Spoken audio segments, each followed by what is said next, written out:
Hey guys, welcome back to the channel. This is story about what if Naruto gets the abilities of the Rikudo Senin, and the Sage of the Six Paths Part 1. Before I start, please do support for more amazing content and comments for Part 2. Do consider to subscribe my channel and share my video to your friends and check out the description as well. Let's start the video. It was a peaceful morning in Konohagakure as the people carried on their daily lives. Neighbors greeted each other with a wave and a smile, and strangers acknowledged one another with a nod of their head. People milled about in the crowded supermarket as people were buying food, browsing the stalls, or even just talking with friends. "Get back here!" The cry of the ANBU was a regular occurrence, and only a few people lifted their heads to watch a streak of orange flash overhead. "Oh great, it said it again. When will it just disappear? I hope they beat it to a pulp when they catch it." The grumbles were overshadowed by the orange blur's boisterous laughter. If he didn't already have a bad reputation, then many people would have probably said that the boy had a heartwarming laugh with a smile to match. However, he was always playing pranks. Today he had done the impressive feat of sneaking into the ANBU locker room and rigged up several paint-filled gas release pellets. Any ANBU present were now painted orange as they chased the delinquent down. The ANBU never guessed to check the fence as they went speeding by. Part of the fence dropped away to reveal a laughing blonde as he pointed at the direction the ANBU just ran. His senses began to warn him his death was approaching, so he took off towards the forest of death, the best place for him to hide. He ignored Irika's cries and angry shouts behind him as he ran through the forest as fast as possible. He continued laughing until part of the ground opened up into a small tunnel, and he slid several hundred feet before being dumped unceremoniously on the ground. Ow! The blonde began to take in his surroundings as his survival instincts took over. A sudden burst of light illuminated the room, which caused Naruto's eyes to focus on the crystal with the swirling colors. Naruto, being naturally curious, got up and brushed himself off before approached the strange crystal. He felt an indescribable feeling of familiarity at the pulling sensation the crystal gave off. The next thing he knew, Naruto had lifted his hand, which he just brought to rest on the crystal. A massive flash of light filled the room as Naruto felt himself leave that dimension. "Where am I?" "You are in a place that is beyond human comprehension." "Who are you?" "I am most commonly referred to by you shinobi as the Sage of the Six Paths." "Well, why am I here?" "You seem to have found my crystal." "I'm glad it was you, Naruto Uzumaki. I have been watching you for the longest time, and I feel that you deserve my gift." "Gift?" "My powers. Every single last bit of my powers and memory now goes to you. It is up to you to achieve what I have failed. And that is peace. Achieve peace, and you will be greater than I can ever hope to be. Good luck, Naruto." The beam of sheer power tore through the ground and shot into the sky. Many people were frightened by the sudden appearance of such a strange phenomenon. It was probably the demon brat. The venerable murmurs of agreement ended the discussion swiftly. Now if only they knew how right they were. Naruto felt his entire body being restructured and improved. His small muscles were now developed, and he put on some extra height. He looked lean, strong, and one might dare to say predatory after his baby fat disappeared. He went into the hole as a young boy, but now he looked much more like a young man. Once Naruto felt like he was no longer burning alive, he turned his attention to the box next to the pedestal where the crystal once was. He opened the box and found the sage's robe inside. He threw the material on and found that it seemed to adjust to his size. The robe had white sleeves and shoulders while the rest was gray. A sash-like red belt ran around his waist. Naruto noticed that the robe perfectly revealed the 6 new magatamas that were burnt into his chest, much like how the sage's necklace appeared. The magatamas were all the same color. Unlike the sage's Sharingan red color, they were a deep blue color, much like his eyes. The staff was the next thing Naruto noticed. Like the clothes, once he grabbed it, the staff shrunk to the appropriate size for him. He quickly placed the staff on his back. He then started to feel a slight tingling in his eyes. At first the blonde didn't think much about it, but now he was experiencing some of the most incredibly unbearable pain he had ever felt. The poor genin collapsed onto his knees as he frantically clutched his head, hoping that the pain would stop. The pain finally subsided and Naruto was able to stumble to his feet. He quickly grabbed the box with the robes in it, and climbed out of the hole. He was happy that the staff didn't clank around unless he wanted it to. He heard the sounds of the ANBU on their way, and he quickly disappeared into the forest as he made his way home. Later that night, Naruto gazed into the mirror in complete shock and fascination at what he saw. His pupil seemed to have shot out its outer layers as a ripple pattern now was present in his blue eyes, along with 3 tomo on the first ripple. He could feel ungodly amounts of power coursing through his body as he thought about the sage's words. "All of your abilities, huh?" he muttered aloud to no one in particular. He was also having clear flashbacks as parts of the sage's life played through Naruto's mind as it tried to separate the memories. He was currently watching the birth of the Bijou. At the end of their creation, Naruto couldn't help but shed a tear at what happened to them. Not long after their creation, they were forced to watch their father figure succumb to old age. Naruto didn't know why, but he felt a strange attraction to the 9 tails, Kurama. It was like he had known the fox all of his life. Naruto was wrenched from his thoughts as he let out a loud yawn. He dragged his tired ass to bed so he could sleep on all of the information he had gathered that day. Morning. God, how Naruto hated morning. He was surprised to find his eyes flutter open at the first glimpse of sunlight. At 4 in the morning. "No, I'm going back to bed." If only I had shutters. God, do I wish I had shutters. Naruto never even noticed his chakra flare up and could only sigh contentedly when his brand new shutters had closed. When did he get shutters? He suddenly had another one of the sage's memories pop up in his mind as he seen the sage use a strange technique. The name suddenly flared to life in Naruto's head. The creation of all things. Wow. Naruto had just used the technique that created the bijou to create some window shutters to keep the sun out of his eyes. He rolled his eyes at his own laziness and got up. He was about to grab his orange jumpsuit when his eyes suddenly fell on the closed box. He opened it once again and removed the robe only to have a scroll fall out. Gently setting the robes aside, Naruto quickly bent down to retrieve the scroll that fell on the ground. He felt that same sense of familiarity with the scroll as he opened the paper. He instinctively put his hand on the kanji and pumped some chakra into it. A poof of smoke erupted from the scroll and there was now a katana on the scroll. The katana's sheath was purple with a ring of 3 tomo at the top, 3 in the middle, and 3 on the bottom. The handle of the blade was wrapped in golden wrappings. Upon grabbing the hilt he found the wrappings were as soft and smooth as silk. He drew the blade and found he instantly knew how to use it. It was strange already knowing how to use things he was just discovering. The blade had several words carved into the blade. This blade shall only be wielded by the savior of the shinobi world. Naruto just read the words over and over to himself as he walked to his bathroom now dressed in the sage's robes. He admired the design on the back of the robes. The Rinnegan was positioned over the center column of tomo while the tomo themselves were arranged in a 3x3 pattern. Speaking of tomo, Naruto desperately searched the sage's memories for an explanation of why he had the Sharingan combined with the Rinnegan. As he thought about it the answer became suddenly clear to him. The Rinnegan had been altered by some force within Naruto's own body that must have somehow added a form of 10 tails chakra to it so he had the start of the Jibi's eye. Naruto, satisfied with that answer, focused on trying to make his eyes go back to normal with no such luck. Then a sudden mischievous grin spread across his face. They had all heard the stories about the god of shinobi but those stories never told what the god looked like. In fact, no one except scholars of the subject could even guess at what he may have looked like. Naruto chuckled at his good fortune. Let everyone see it. I'm about to blow their fucking minds anyways. With his answer being set in stone, Naruto went back and sealed both the sword and the staff into the scroll which he then concealed inside one of the robe's secret interior storage seals. God, do I love this robe. Naruto couldn't get enough of the confused looks the villagers all gave each other, as Naruto proudly flaunted his new attire along with his new eyes. Only a few people noticed the eyes as the rest were focused on the clothing. Many people's eyes lingered on the white cape-like cloak segment that held the intricate design on his back. Another great deal of people found their eyes lingering on the Magatama markings on his chest. When he finally reached the academy he walked into the classroom, and was surprised to find he was the first one there. He slowly took his seat in the back and began to lean back in his chair while waiting for the others to arrive.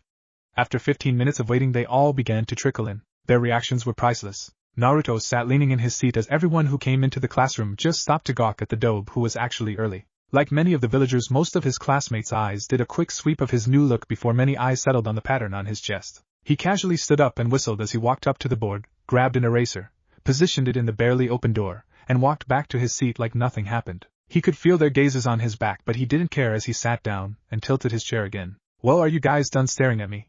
The blonde smirked as they all snapped out of their trances and tombed their seats. He still did notice the glances he received from multiple girls in the class including the pink-haired angel that sat next to him. Sakura continued to gawk at Naruto's new outfit and the body he had kept hidden all of this time. He's actually hot. Sakura knew the thought was shared by almost every girl in the class as they all stared at Naruto, some with stars in their eyes. Iruka walked into the classroom only to have an eraser drop on his head. Okay, who his voice caught in his throat as he seen the hand of the one and only Naruto Uzumaki go up. After several minutes of shocked silence Iruka cleared his throat before he spoke again. And Naruto, it's good to see you on time. Okay class, today we're going to start your final exams. We will do writing, physical, and finally jutsu in that order. Naruto blew through the writing portion of the test. It was really easy when you had the memories of the man that created the shinobi way at your disposal. Next was shuriken and kunai throwing.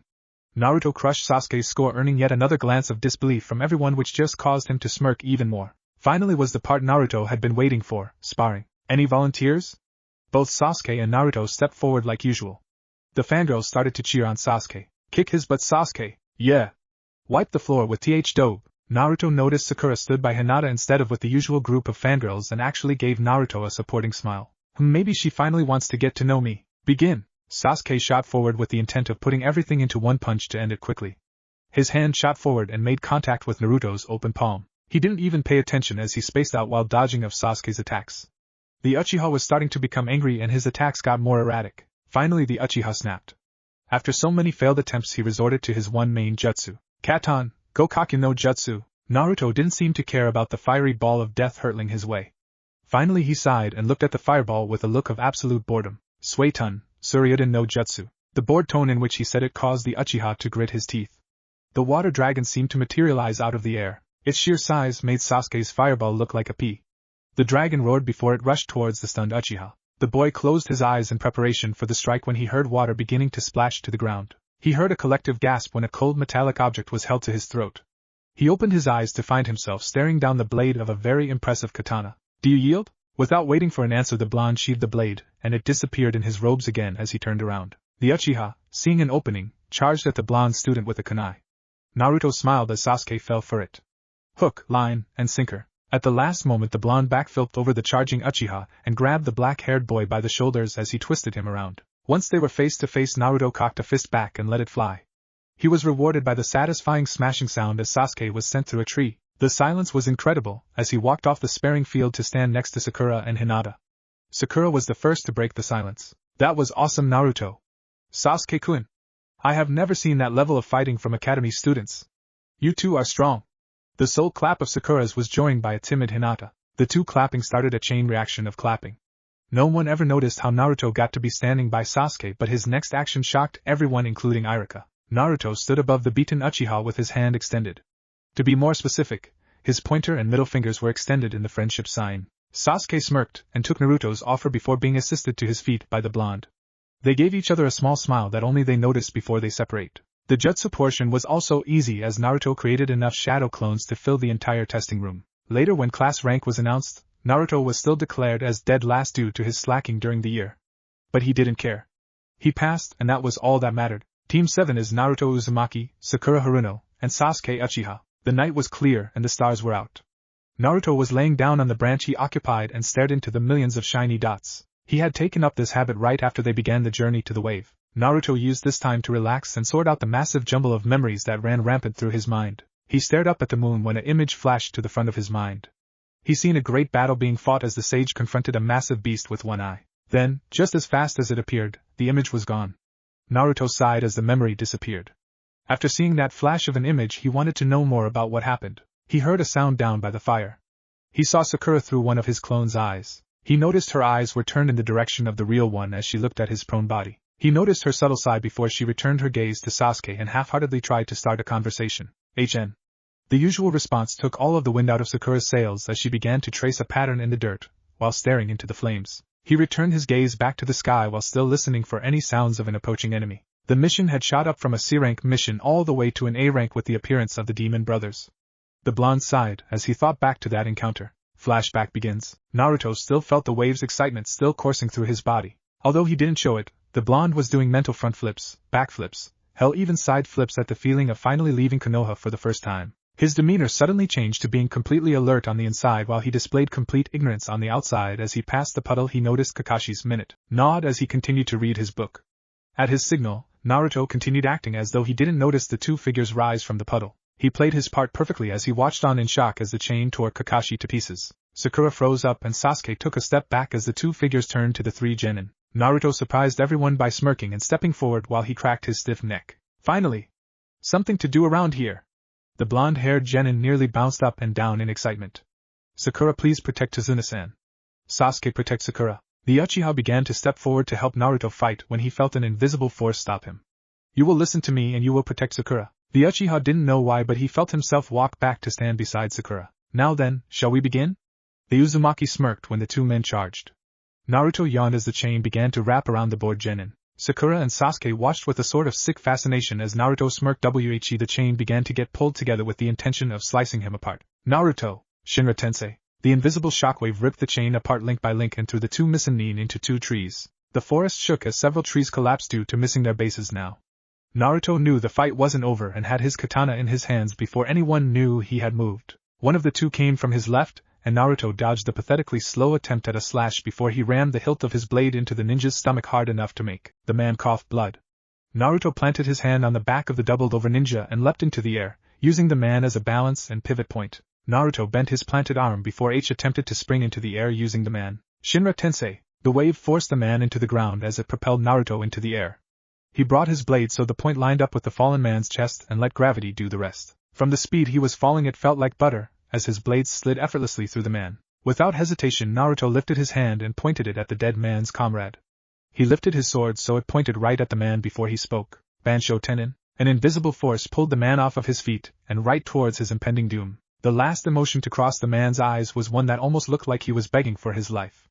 Naruto ignored the look and pulled the man straight onto the blade. He dumped the corpse onto the ground and looked at it with disgust, and turned to his comrades to speak. The only thing worse than choosing a mission over the lives of your friends is to abandon your village altogether. To kill your former friends for money and nothing more. Missing mean are some of the lowest scum on this earth. He then turned to face the forest, and spoke once more. Okay Kakashi, you can come on out. End flashback. Naruto was glad he had killed those two ex-Mist ninja, but something felt wrong. He was glad, yet he felt disgusted at himself and his actions. He needed to sort through the feelings, and to do that required time. So he took the first post for the night. He noticed that Sasuke had fallen asleep during his little daydream, and Sakura kept glancing at Naruto, then back to Sasuke and then back again. She was biting her lower lip as if she was in deep thought. He thought she looked indecisive about something, but he just let it go. It didn't matter. He still had his own problems to sort through. Sighing, he laid his head back down and slipped into sleep. If anything entered or even got near the camp, his Kage Bunshin would hold them off while he got to the area. Sadly, his Kage Bunshin were unable to hold the special Dijutsu abilities that he had except for the linked vision. No matter what his clones seen, he could see too. Satisfied with his security grid, the blonde drifted off into a nice, deep sleep. Danger! The blonde genin snapped his head up to see a very angry Sakura approaching him. How many times do I have to tell this baka to wake up? She cocked her rage-fueled fist back but halted the punch when his rippled blue eyes met her beautiful emerald eyes. She felt her anger just fall away under his sleepy gaze. She couldn't meet his eyes, so instead her eyes locked onto his whiskers. Eventually she had traced and memorized each one. With her focus no longer being held, she looked back into his eyes just in time to see a powerful emotion submerged deep within those blue-doored vaults called eyes. With only a brief glimpse, she was unable to accurately analyze what she had just seen. She continued to puzzle over it until the blonde genin got up and stretched. He wore no shirt as he slept, so Sakura was a little shocked to find herself running her eyes over his toned body. He was strong, really strong. All of the muscle he had was crammed into his lean form and seemed to just increase the definition of the muscles he already had. Her eyes eventually landed on the strange new markings on his chest that he would openly flaunt with the robe he had taken up wearing since then. She was so focused on the Magatama that she failed to notice the growing smirk on his face. See anything you like, Sakura-chan? Her eyes snapped up to his and she noticed the laughter that continued to dance behind his eyes. Before she could clobber him, Kakashi stepped in and spoke. Let's go everyone, we have to make it there by today. Hi! The squad quickly got ready before they all took off. After several hours of walking, Naruto was sufficiently bored. He couldn't find anything to do either, so he was literally stuck in his perpetual boredom. His eyes widened in excitement as entertainment flew their way in the form of a giant blade. The genin decided that he would play along this time and see how good his teammates were. He smiled as hit the ground while quickly pulling the others down with him. The fight goes the same as the show or manga because Naruto acts how he would have to test his team's skills. So Zabuza Momochi is after us too. This is going to be an interesting mission. It has gotta be an S rank by now. He glanced at the unconscious body of his teacher before turning his gaze on his slumbering team. They had finally reached Tazuna's house, and after a quick meal everyone had passed out. Everyone except the blonde. He tossed and turned trying to get comfortable. Finally he sat up in a lotus position to meditate in the hopes of calming himself to the point of exhaustion. He opened his eyes and found himself standing before a massive cage held shut by a tag with the word seal on it. A single red eye with a slit for a pupil opened, and a rumbling voice caused the ground to vibrate. So the prisoner finally gets to meet the jailer. A wickedly toothy grin was slowly revealed in the dark depths of the cage. Today's the day that Kakashi-sensei predicted that Zabuza will attack again. The pinkette inhaled deeply and relished the feeling of fresh air before she continued. To be honest, I'm scared. She glanced to either side of her to see if either of her teammates had even heard her. She noticed Sasuke was deep in thought and was completely ignoring. Figures. Sakura had slowly began to see Sasuke for who he was, not who she thought he was. The godlike picture of Sasuke Uchiha had started to crumble that day at the academy. That day, when Naruto had thoroughly beaten and humiliated the Uchiha, she seen who he was. At first the smirk on his face had almost looked like a smile, but his eyes held an unfathomable amount of hatred for the one who had just beat him. After that she began to pay closer attention to Sasuke without such a massive amount of the fangirlism she had held before. Each time Sasuke was beaten his eyes told the same story, hatred. It was such a strong hatred too. Next her eyes landed on the Uzumaki beside her. During the same time that Sasuke began to interest her, lest the opposite occurred for the blonde. Recently, ever since she began to keep an open mind, Naruto had impressed her over and over again. Between the unrealistic promises he somehow keeps all the way to how kindly he treated her despite how she used to treat him. Sakura never really understood, now that she looked at it, why the adults always treated Naruto like the plague. He was such a kind-hearted person. Yet somehow the selfless angel of a human that is her teammate had earned the nickname Demon Boy from the adults. Yet, even after he had been struck in front of her, he just picked his smiling self back up. That alone was something she could never do. If she was hit like that for no reason, there was no way in hell she would be smiling. There was also no way the attacker would have remained free, yet he was back in the same store the next day acting like nothing ever happened. She began to walk with Naruto a lot after that incident. During that time she had seen some of the nicest people she knew do some awful things to him, and yet despite seemingly everyone hating him, he still smiled. Hey Sakura, do you need something? Naruto's inquisitive voice brought her out of her thoughts. Not really. Why do you ask? She noticed the corners of his mouth began to twitch ever so slightly. Well, you were staring at me for about 5 minutes, and you were smiling the whole time, so I thought that you were going to ask me something. There was that twitch again. What did you think I wanted to ask you? She narrowed her eyes as she realized that Naruto had probably ignored her when she had broken the silence earlier. Well, I don't know. A few things come to mind, like if I'm also afraid of Zabuza, if Gato is going to send any men, maybe a date when we get back, and something about Sasuke. That's all I could think of you asking. He felt that twitch again as Sakura was oblivious to what he mixed in with the guesses. Processing, those were his thoughts as he looked at her, thinking over what he just said. Well, that seems about click. Wait, what? A date? Naruto finally let that twitch go and broke out onto a full-blown grin. He chuckled as he ducked under the enraged Kunoichi's fist. She gave it a few more good swings before she finally settled on crossing her arms and muttering under her breath while shooting glares at the still laughing blonde. A date, no? However, I will go eat with you at Ichiraku when we get back. Sakura couldn't have been more pleased at his reaction. Their roles changed as she laughed while he tried to splutter out a coherent sentence. On the other hand, Naruto had no idea what to think or say. He had been kidding about the date when she suddenly agreed to it just without using the term date to describe it. He must have looked ridiculous at that point. Here he was, Naruto Uzumaki, the one who inherited the powers of the godly Rikudo Senin, and he was there spluttering out incoherent words as the girl of his dreams laughed at his misfortune. The fun was ruined before he could retaliate by the masked jounin that lead the team. Kakashi had enjoyed the conversation behind him, but he had a question or two for Naruto. Hey Naruto, I need to ask you something. Kakashi had lazily tilted his head to look at the genin, and was surprised to see him become slightly tense. Don't ask how, don't ask how, don't ask how. Naruto continued to chant his mental prayer as he spoke up. What is it, Cyclopes-sensei? The Cyclops and every other member of Team 7's sweat dropped as Naruto's infamous nicknaming ability came to play. Kakashi made a note to make their next training session extra difficult for Naruto before he continued.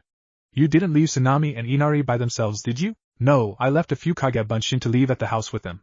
Naruto stated his answer like he knew a few of his Kage-bunshin could keep half of the world safe. It was confident to a strangely comforting level. Okay. Just checking.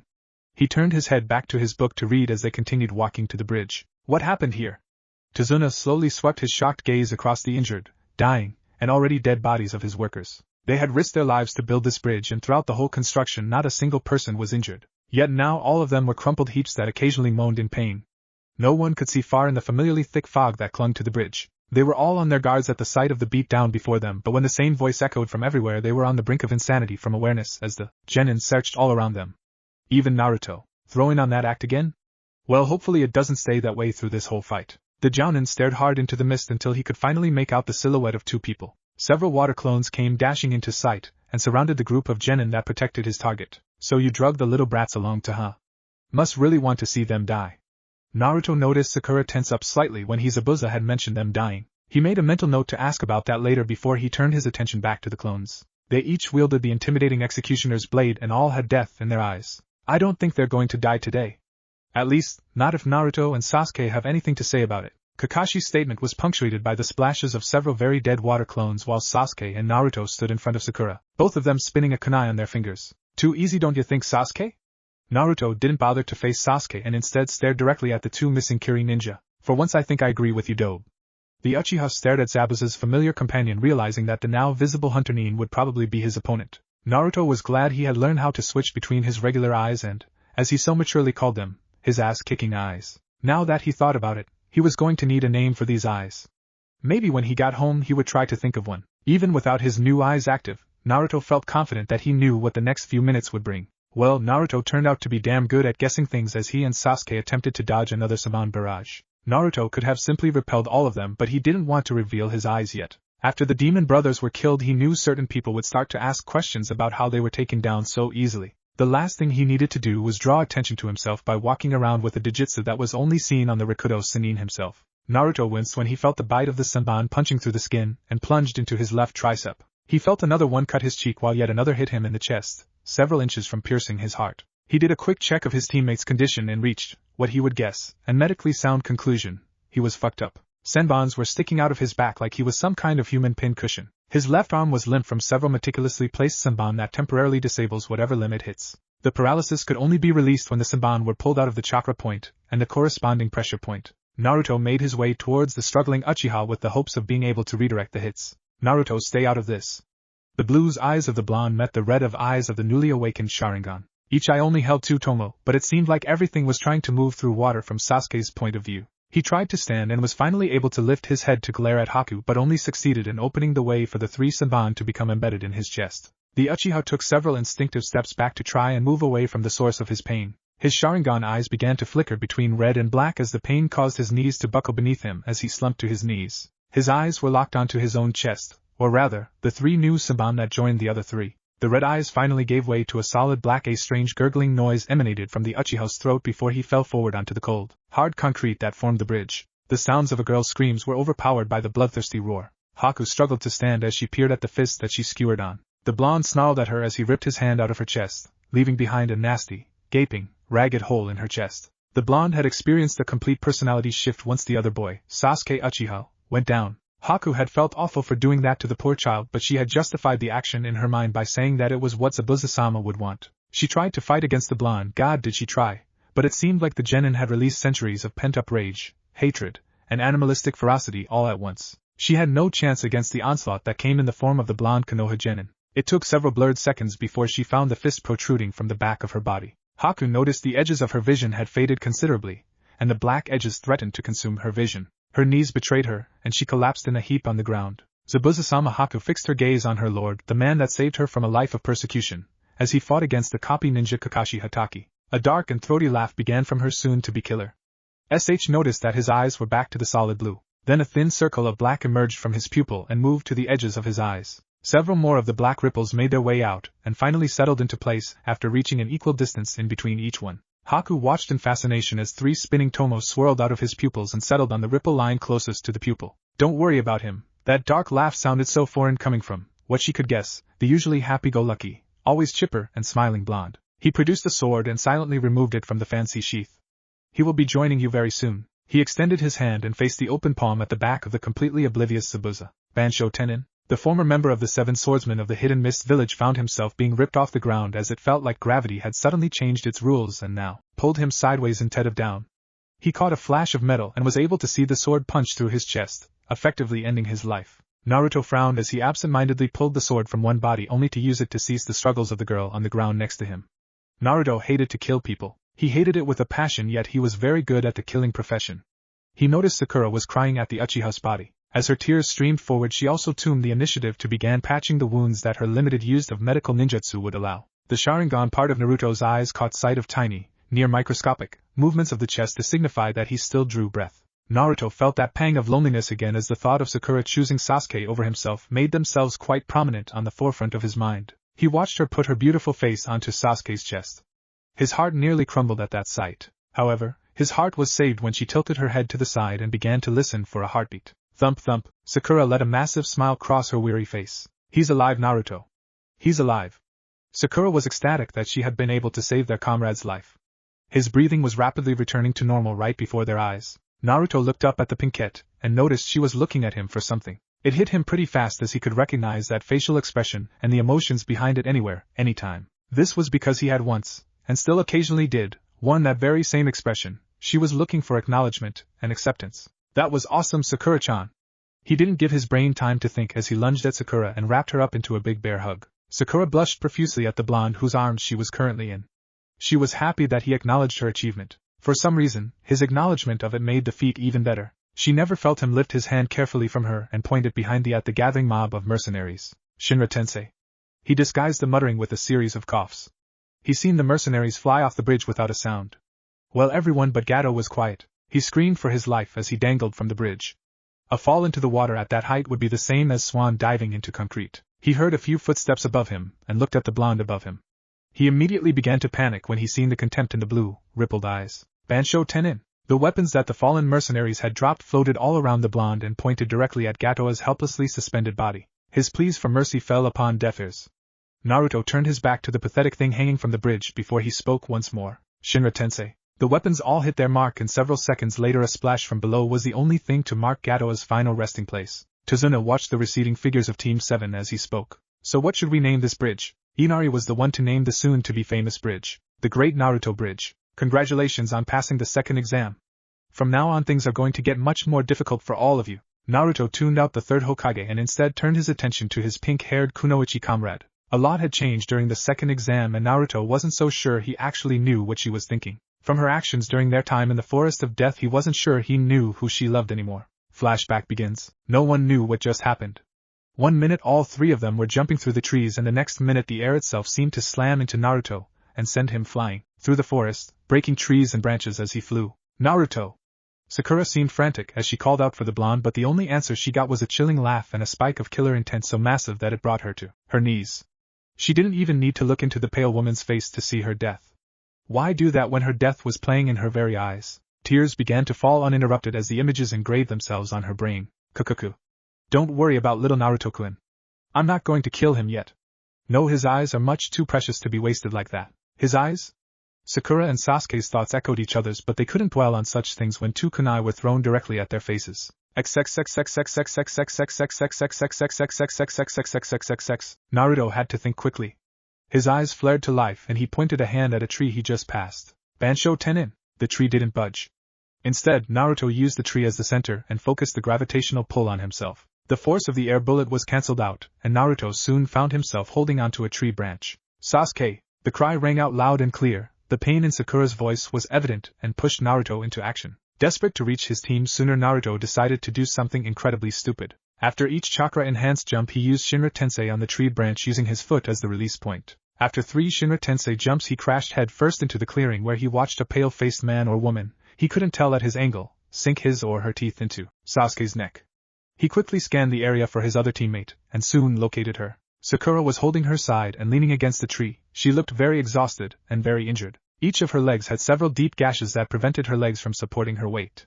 Her arms were cut and singed while a single kunai protruded from her shoulder. She was helpless in this situation and could only watch as Sasuke fought a very one-sided battle. The clearing sported several new gashes in the earth and plenty of fresh burn marks. The smell of burning flesh and burnt wood permeated the air in some sort of sick mixture of nature and death. The teeth were removed from Sasuke's neck as the mouth opened so the head could return to its normal position. Sasuke cried out in pain and fell to his knees while trying to cover his neck and tear the new marks out that were causing him such pain. He continued to try both of the actions before his eyes widened. His overly large pupils shrank to almost nothing in an instant, and Sasuke fell face first into the earth and stayed there in an unmoving heap. You fucking team! What did you do to Sasuke? Naruto brought his furious gaze to rest on the eyes of the pale, half-melted face that belonged to what he assumed was a guy. The pale-faced genin licked his or her lips with an unusually long tongue. TSK Naruto-kun. Why weren't you here sooner when I was giving Sasuke-kun his gift? You're too late to get yours.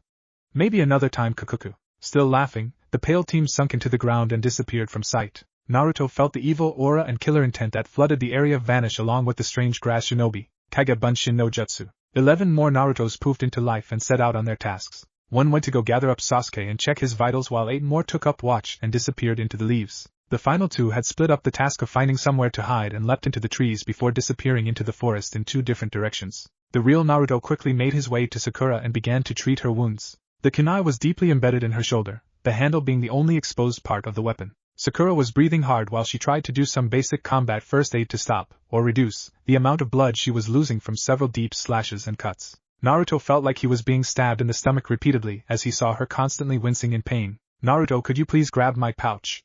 It should have my medical kit inside. I lost it over in those bushes you came through when we fought whatever that shinobi was. Naruto quickly stood and began to search for the lost pouch. During his search, one of his 2 scouting shadow clones dispelled. The memories flooded his mind and he quickly sorted out what the clone wanted him to see. He grinned at his clone's find and redoubled his efforts to find the pouch. After another 2 minutes of frustrating searching, he threw his hands up and groaned. Tilting his head back, he caught sight of glinting metal. Upon closer inspection, he realized it was a kunai pinning Sakura's pouch to the tree. He sprinted up the tree, grabbed the pouch, and hurried back to Sakura. She instantly smiled upon his return, and her smile only grew once he produced her pouch. Several minutes later, and plenty of tape, gauze, and thread in the case of the shoulder wound, Sakura was able to bear the pain of standing. Naruto had the shadow clone grab Sasuke as he stuck close to Sakura in case she collapsed. Their progress was painstakingly slow and Sakura kept apologizing for slowing them down. Finally Naruto decided to try something to speed them up. Sakura-chan. The blonde turned his head to face the kunoichi as they took another quick break. Nani? Sakura turned her head to show that he had her attention. Do you trust me? He fought back the sly grin that threatened to reveal his plans. What kind of question is that? We're teammates, of course I trust you. Why? Sakura still didn't get where he was heading with this. After a few moments of thinking, Naruto smiled and nodded his head. Good. Well, I guess we better get going now. Sakura went to stand when she suddenly found herself being swept into a pair of white-clad arms. She found herself staring into his blue, rippled eyes. He didn't bother deactivating his eyes since he had an advantage to keep them going. It wasn't like he was losing chakra either. Since his eyes had been changed, his new eyes were his natural eyes, so he wasn't using chakra to maintain something natural. She quickly realized that she was getting lost in his deep blue eyes and instead focused on the fact that he was carrying her. Naruto, I can walk on my own. This is much faster. Don't worry, you said that you trusted me and I'm not about to betray that trust. So just sit back and enjoy the ride. He gave Sakura a warm smile before he refocused his attention on jumping through the trees. To her credit, she didn't even lose her temper once. She snuggled into his chest and the exhaustion of the fight finally caught up with her. Thank you, Naruto-kun. End flashback. After that, Naruto had decided to head for the tower. He found the other scroll they needed and went straight for the tower. They were the first team to arrive. Upon arrival, Naruto sent Sakura and Sasuke to the infirmary. He then found Kakashi in the room assigned to Team 7 and reported the run-in with the grass shinobi. After that, Naruto hadn't seen any of his teammates until today.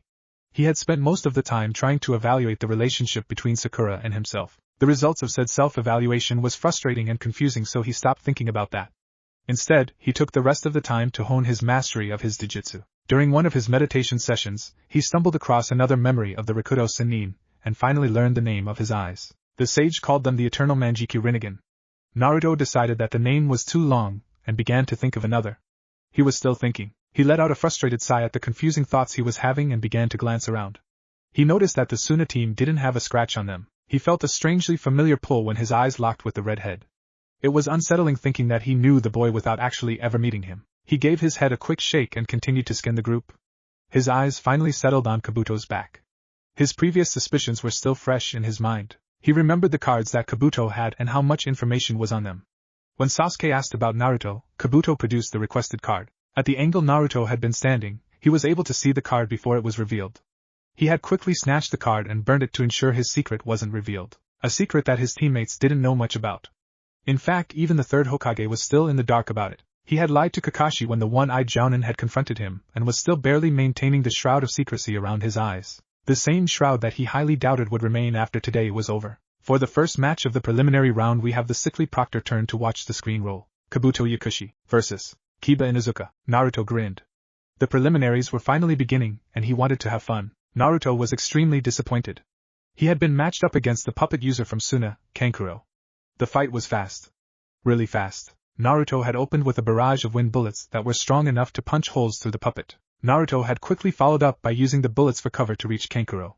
After that, it was as simple as holding his sword to the boy's throat, and it ended the match. He didn't even get to use his eyes. The final lineup was determined by drawing a slip of paper with a number on it. The lineup went as follows: Naruto Uzumaki vs. Kabuto Yakushi, Gaara no Sabaku vs. Sasuke Uchiha, Rock Lee vs. Niji Hyuga, Hinata Hyuga vs. Sakura Haruno, Shino Aburame vs. Shikamaru Nara. Sakura had surprised everyone by pulling the win off against the sound kunoichi. During the whole match, she could hear Naruto constantly yelling out his support to her. When she had finally won, Naruto was extremely happy for her. When she got back up by the rest of Team 7, Naruto had shown his joy by wrapping her up in a big hug. She surprised everyone who saw by returning the hug. After that, he noticed Sakura was almost always watching him when she thought he wasn't looking. He took note of her behavior and mentally filed it away for later. You have 1 month to prepare for the finals. Use this time wisely. Dismissed. Naruto walked absent-mindedly throughout the village. He had trained from early morning to mid-afternoon, and he was both mentally and physically exhausted. Well, he was exhausted until he noticed Sakura was heading his way. He didn't bother to put his arms by his side and instead kept his hands laced together behind his head, the living embodiment of comfortable at that moment. Hey Sakura-chan. He heard her footsteps beside him but didn't get an answer. Hey, are you okay, Sakura-chan? Again, no answer. He stopped walking and turned to focus on her, and saw the reason she wasn't talking. Sakura sat lost deep in thought about her relationship with her teammates. She had always thought she liked Sasuke, but now that image of perfection lost large chunks every day. She had soon been left with the image of the real Sasuke. The real, power-hungry, revenge-driven, uncaring image. She could easily say that she viewed Sasuke as a close friend, not a crush. She was driven from her thoughts when someone called her name while tapping her shoulder. Reality came rushing back and she found herself standing in front of a concerned Naruto. "Hey Sakura-chan, you still alive?" He lowered his head to look into her eyes. She felt her cheeks flare to life at the attention he was showing her. "Yeah Naruto, I'm fine. Just got lost in thought is all." She gave him the most convincing smile she had and watched as the blonde responded with his own megawatt smile. She felt a warmth spread through her at the sight of his smile. "Hey Sakura-chan, you want to come with me to Ichiraku's?" She was about to accept until she noticed the time. "Sorry Naruto, I can't today. I've got Jinjutsu training with Kurenai-sensei in 5 minutes." That warm feeling left when his smile dropped slightly. Instead she leaned over and kissed Naruto on one of his whiskered cheeks. He was absolutely, without a doubt, shocked. "Thank you for believing in me Naruto. I'll see you later." With that the pinkhead disappeared onto the rooftops leaving a stunned blonde behind. "Sakura-chan kissed me, Sakura-chan kissed me." The smile returned bigger than ever and the blonde felt energized beyond comprehension. He booked it down the road determined to train until he thought he was ready. 1 month had come and gone faster than any of the participants could have imagined. After the night Sakura had kissed Naruto's cheek he had disappeared from the village along with the just recently returned Jiraiya of the legendary 3 Sannin. The blonde and the super pervert hadn't been seen inside Konoha at all that month and many people had to speculate what was happening. Did Jiraiya leave and take the boy with him? Did Naruto run from the village and since he is a Jinchuriki Lord III was forced to send Jiraiya? Or is Naruto Uzumaki receiving training from the Toad Sage himself? People could only guess or speculate although option 3 was rapidly gaining popularity. All one needed to justify their reasoning would be found by looking at the rest of Team 7. Sakura Haruno was receiving training from the Genjutsu master Kurenai Yuhi, and she was becoming deadly with it was the rumors going around. Sasuke Uchiha was being trained by the one and only copy ninja of Konoha, Kakashi Hatake. Rumor there was Sasuke was learning a very powerful jutsu but no one knew anything else. The other finalists had trained extraordinarily hard to grow on their already impressive skills. It was the day of the finals and yet Naruto was nowhere to be found. Sakura, Sasuke, and Kakashi all searched high and low but still couldn't find him. Well, I guess the dope blew his chance. I'm not going to miss my opportunity though. With that said Sasuke disappeared in a swirl of leaves soon to be followed by Kakashi. Sakura took one last look around his apartment before she turned and closed the door. Only one thought weighed heavily on her mind. Where are you Naruto? Everyone was present besides one unpredictable knucklehead ninja named Naruto Uzumaki. He had 5 minutes to show before he was removed from the tournament. Kabuto was waiting patiently on the field with a smug grin on his face. The other genin, excluding Gaara, anxiously scanned the stadium for their friend. It was Gaara who surprised everyone by speaking. "He's here." True to his statement, the air began to twist in a violent funnel that eventually connected with the ground. The sheer force of the twister was enough to pick up dirt and other items and throw them around the stadium. Finally the twister dispersed in a shockwave of air and revealed 2 figures. The entrance would have been amazing if the two hadn't begun to talk. "Sierra Senin, that's how you make an entrance." The blonde figure looked pretty much the same except his robe now had orange-tipped black flames along the hem of his cloak. "Are you kidding Gaki? It would have been much better if we used Chief Toad." The white-haired man was yelling at the enthusiastic blonde who all but ignored him. With a sigh, Jiraiya disappeared in a cloud of smoke only to reappear beside the Hokage. The proctor stepped forward and glanced at the blonde. "Are you Naruto Uzumaki? The one and only Dadabayo?" The mega smile could be seen in the contestant bunker. "Okay then let the match." He looked at both contestants. "Begin."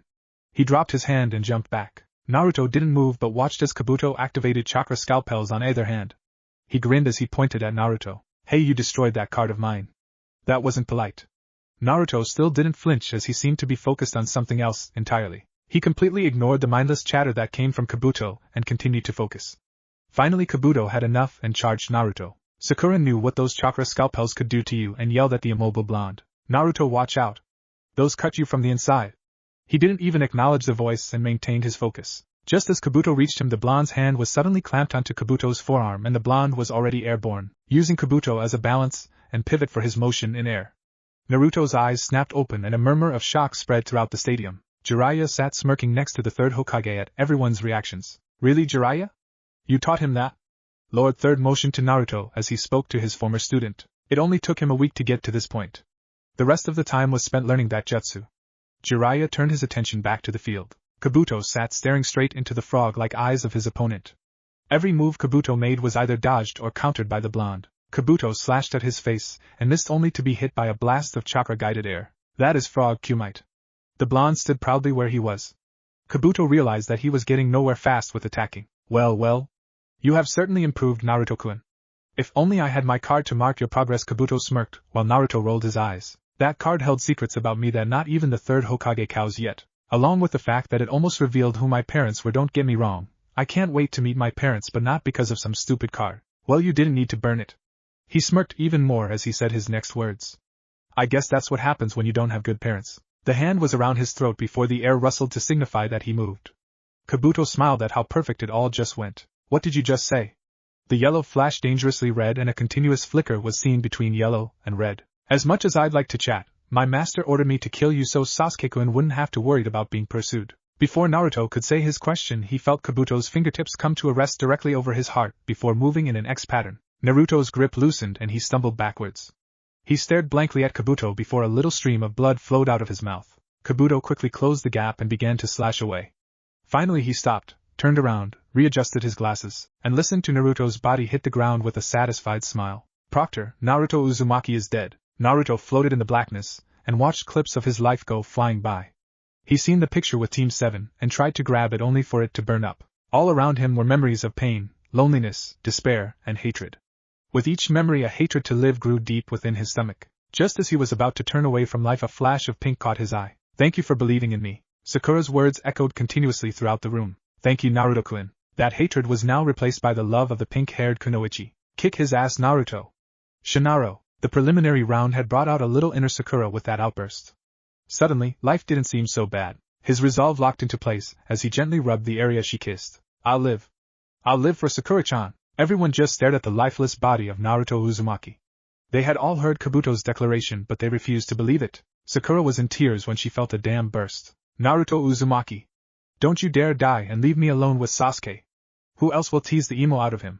Who else will play all of the pranks around here? Who else will constantly support the friends you have? And who else will declare their eternal love for me?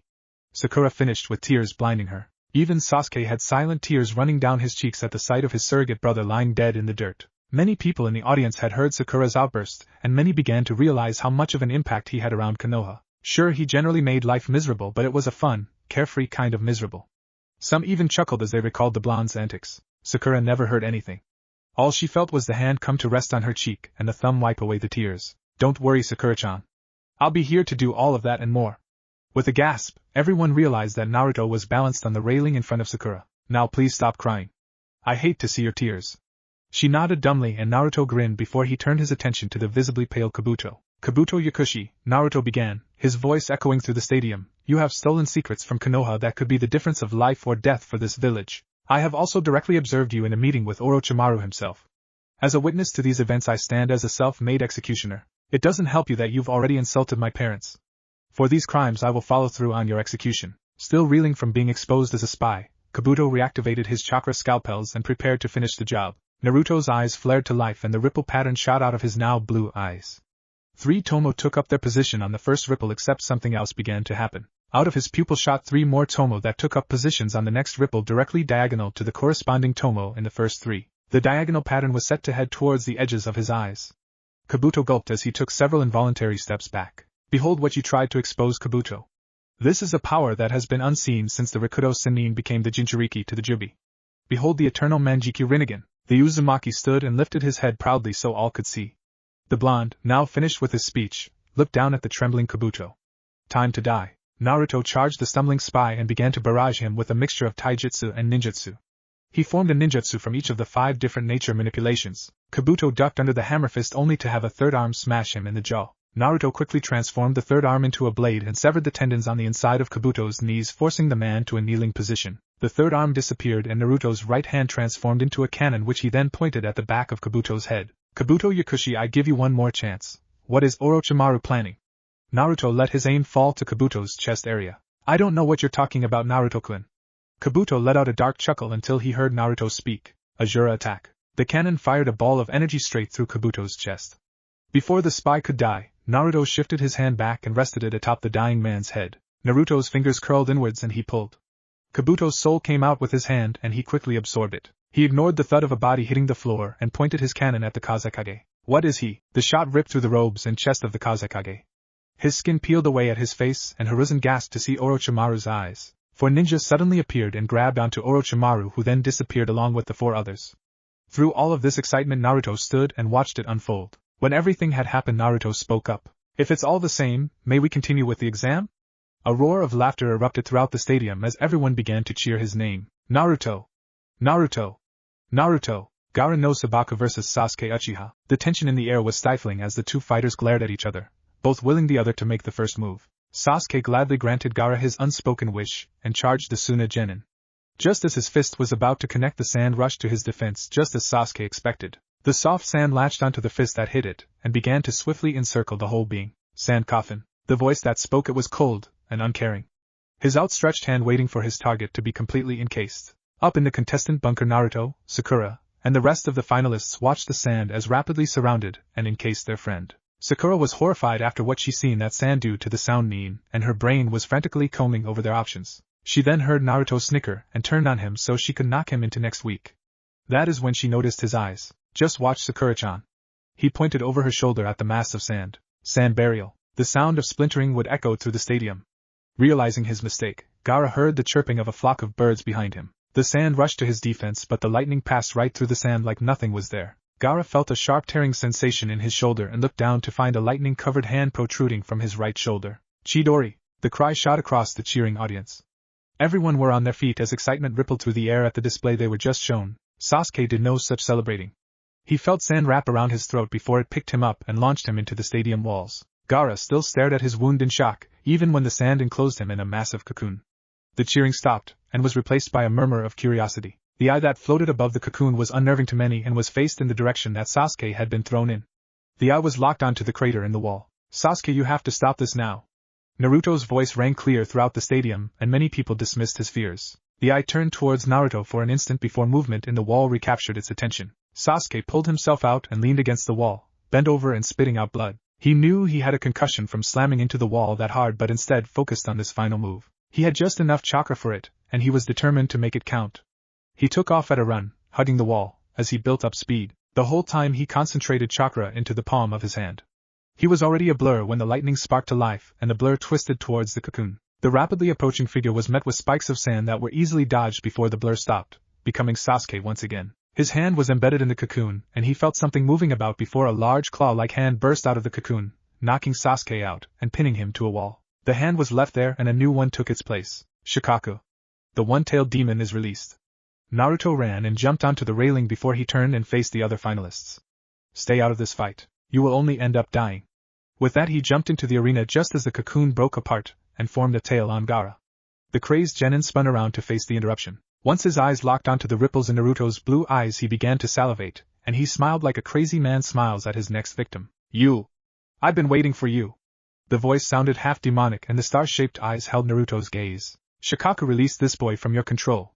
Naruto's voice held a commanding tone and signaled no fear towards the transforming boy. The genin brought his one free hand up like he was thinking before he smiled. No. Like a dam had broken, massive amounts of sand rushed at the transforming boy and attached to his body. Naruto watched as the sand grew higher and higher before it filled out into Shikaku's form. The body solidified and finally the mighty demon was free. Screams ripped through the air as people tried to escape only for a dome of sand to spread out and encase the stadium. I want all of these people here to watch as you fail to protect them. Then they all get to die. Shikaku's laugh was full of amusement at his own plan. He laughed even harder when the blonde at his feet sighed and began walking away from him. Shikaku watched on in amusement as the boy stopped and slammed his hands together. The following words immediately stopped the demon's laughter and replaced it with fear. Kuchios, Geto Mazo. The ground began to rumble and a massive statue began to rise up from the ground. Its eyes were blindfolded and it roared at Shikaku. The demon nearly trembled in fear. What are you doing, kid? Shikaku took several instinctive steps back as he tried to put more distance between him and the statue. I'm going to seal away your chakra until you give total control over to the child. With that, Naruto made a hand seal and a blue aura surrounded Shikaku. The demon watched as his own red chakra was pulled into the open mouth and began to panic. He finally cried out, "Okay. You win." The blue aura faded and beneath the blindfold, one eye was halfway open. I guess you really are the next Rikudo Senin. Everyone was dumbfounded to hear that statement from one of the legendary Bija. Did Naruto really just beat a tailed beast? True to his word, the sand fell away and Gaara's weekend form began to fall. Bansho Tenin. Gaara felt himself get pulled into the open hand of Naruto Uzumaki. He couldn't help but think, is this how it ends? He felt the claw-like hands on his stomach twist, and it was like a huge weight was lifted from Gaara's shoulders. What did you just do? Gaara gazed at the blonde with curiosity. I sealed away Shikaku. If you ever need him, his chakra is still there, but now you must voluntarily relinquish control for him to take over. Naruto smiled at the redhead, but before he could say any more, Baki appeared and grabbed Gaara. Gaara was about to protest when they disappeared, but Naruto had heard Gaara's last words. Thank you, Naruto Uzumaki. You know what sucks about this whole thing? What could possibly suck? You've made it so that people don't actively beat you and call you a demon child. I say again, what could possibly suck? I didn't get to kick the team's ass? That's because he was hospitalized with a major concussion. Let's also not forget that the hand pinning him down had been constricting the entire time, so his chest and ribs are seriously damaged. Good point, Sakura-chan. Well, guess I'll just kick his ass when he gets out. Naruto adopted his smile once again as him and Sakura walked down the street. Naruto Uzumaki, you are an unbelievable baka. Sakura mumbled into her palm, which was pressed firmly to her face in light of Naruto's latest stupidity. Naruto just chuckled and continued walking. He examined his walking companion out of the corner of his eyes. Ever since her motivational speech at the Chunin exam, she had spent a lot more time with him. Not that he was complaining, it just seemed out of character for her. He did a mental shrug and kept walking. He was about to ask her something when his super pervert of a teacher landed in front of him. Hey Gaki, pack your bags. Jiraiya's eyes lingered on Sakura's slim figure. Oh, she will be worth researching when she gets older. Maybe when we get back. What for, Senin? I told you not to call me that. As for your question, we are leaving on a 2 or 3 year training trip.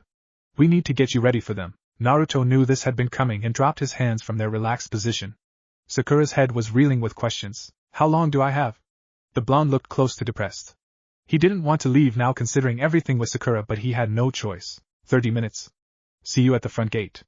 The pervert disappeared in a cloud of smoke. Well, Sakura-chan, I guess this is goodbye for 2 years. Sakura gave Naruto a hug before he too vanished.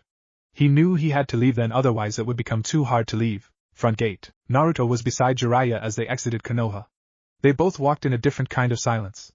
Jiraiya was quiet as he planned what they would do for the next 2 years. Naruto walked silently out of a growing depression. Leaving now meant Sakura had 2 years to build a relationship with Sasuke.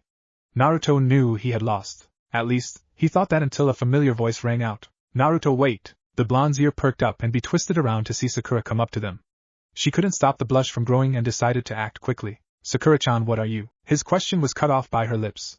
The boy was shocked to the point of immobility, as he felt her soft lips against his. She pressed a little harder before she pulled back to look into his wide eyes. I know you've always loved me, and I know this is a little late, but I want you to know that I am waiting for you. For now that kiss will have to do. The shell-shocked Genin snapped out of his comatose-like state and nodded while smiling his biggest, most heart-warming smile. Goodbye, Naruto-kun. And just like that, the pinkette was gone. Naruto heard Jiraiya snicker and turned around. Well. It looks as though someone just had their first kiss. Naruto let the realization sink in before he shouted one word that was loud enough for the whole village to hear. Yada to Naruto. Hey Naruto, it's been a few weeks. I already miss you. Life has been way too quiet without you here. Our friends still don't know about us, though I kinda figured you should announce it with me. Also, everyone is still talking about someone shouting yada loud enough for the whole village to hear. I'm so glad I wasn't next to you when you did that. Sasuke has nearly made a dull recovery, but Lee was hurt really bad in a recent mission. He still hasn't woken up, and it has been a week. I hope to hear from you soon. Love, Sakura. To Sakura-chan. It's awesome to hear from you. Life has been really boring without you here. Also, good call with the announcement, hehe. I can't wait to see you again. Senin has been researching at every stop we made. The damn pervert is going to get us both killed. I hope Lee recovers soon. I'm not supposed to tell you, but our next stop is in Suna. Maybe I'll get to see Gaara. That would be awesome. Tell the team that I can't wait to kick his ass. I love you, Sakura-chan, now and always, Dadabayo. Well, I gotta go. Hope this gets to you soon. Love, Naruto. Dear Naruto. Lee's condition has gotten much worse. The poison is slow moving and is damaging his nervous system. Our medical staff can't cure it, so Lord Third is sending Kakashi, Sasuke, Kiba, and me out to find and retrieve Lady Tsunade. I'm so excited to meet her. I wonder if she will take me on as her apprentice? Well, anyways, Sasuke can't wait to put you in your place, as he says. Love, Sakura. To Sakura-chan. I had my first encounter with Sasuke's brother. You can't tell him that I ran into him. He will know when the time comes. Good luck on your mission. Well, I should be saying good job on the successful mission. News spreads fast and everyone is talking about how a team of Konoha shinobi convinced Tsunade-sama to come back. Love, Naruto. To Naruto. He left. Sasuke left. He was acting so strange, I should have noticed. I should have stopped him. He injured a lot of our friends. 4 sound shinobi came for him, but he killed them. He left, and oh god, it's just so horrible. Izuma and Kotetsu were both injured trying to stop him. The night he left, he tried to kill me. He kept talking about severing all bonds and then he's going to kill you.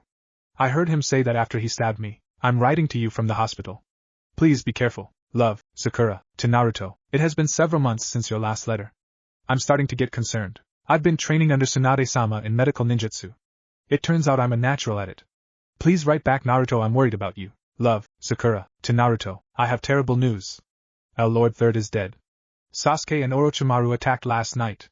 Orochimaru erected a barrier and left Sasuke to fight us off. Sasuke, he has become so strong it's not human, he is still after you.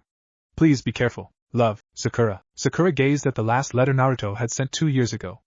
Tsunade had been initiated as the 5th Hokage and Sakura had been busy making her mark in the field of medicine. She wore her regular skin-tight black shorts underneath her usual skirt with her red top accentuating her shoulder-length pink hair. Think Shippuden Sakura. She was currently on her way to meet Tsunade to see what she was called for. She tore her gaze away from the letter and placed it in her tool pouch for safekeeping. She let out a sad sigh as she climbed the stairs to the Hokage's office. Damn paperwork. Crash, damn desk. Sakura shook her head and opened the door to see Tsunade's desk was broken in half and paperwork was everywhere. Shizen looked more shocked than Tsunade. Shizen, you realize that the last stack of papers you just put on here just broke my desk, right? Shizen nodded dumbly while gazing at all of the fluttering papers. Are you trying to assassinate me, Shizen? 'Cause if you are, paperwork is a cruel and sick way of doing it. Sakura decided to clear her throat to announce her presence. Tsunade shocked Sakura by crossing the distance in the blink of an eye. Let's talk on the roof. Sakura nodded and followed her teacher to the roof. Sakura was still puzzled by the summons. It was obvious that this wasn't a mission, so that could only mean it was a request that was personal in nature. They finally reached the roof and Tsunade began to pace while thinking of what to say. What is it, Tsunade-sama? Sakura was slightly concerned about her teacher, but Tsunade replied without thinking. It's about Naruto. Right away Tsunade knew she had to keep talking when Sakura's expression became filled with concern. He is coming home in a few days. He is also bringing some people that, well, I don't know what to think about it. You try to figure it out. Tsunade huffed as she dug into her pocket and shoved a letter into Sakura's waiting hands. She skimmed over it, and her breath caught in her throat. He was coming home. Dear Sakura-chan, I'm so very sorry that I haven't responded to your letters.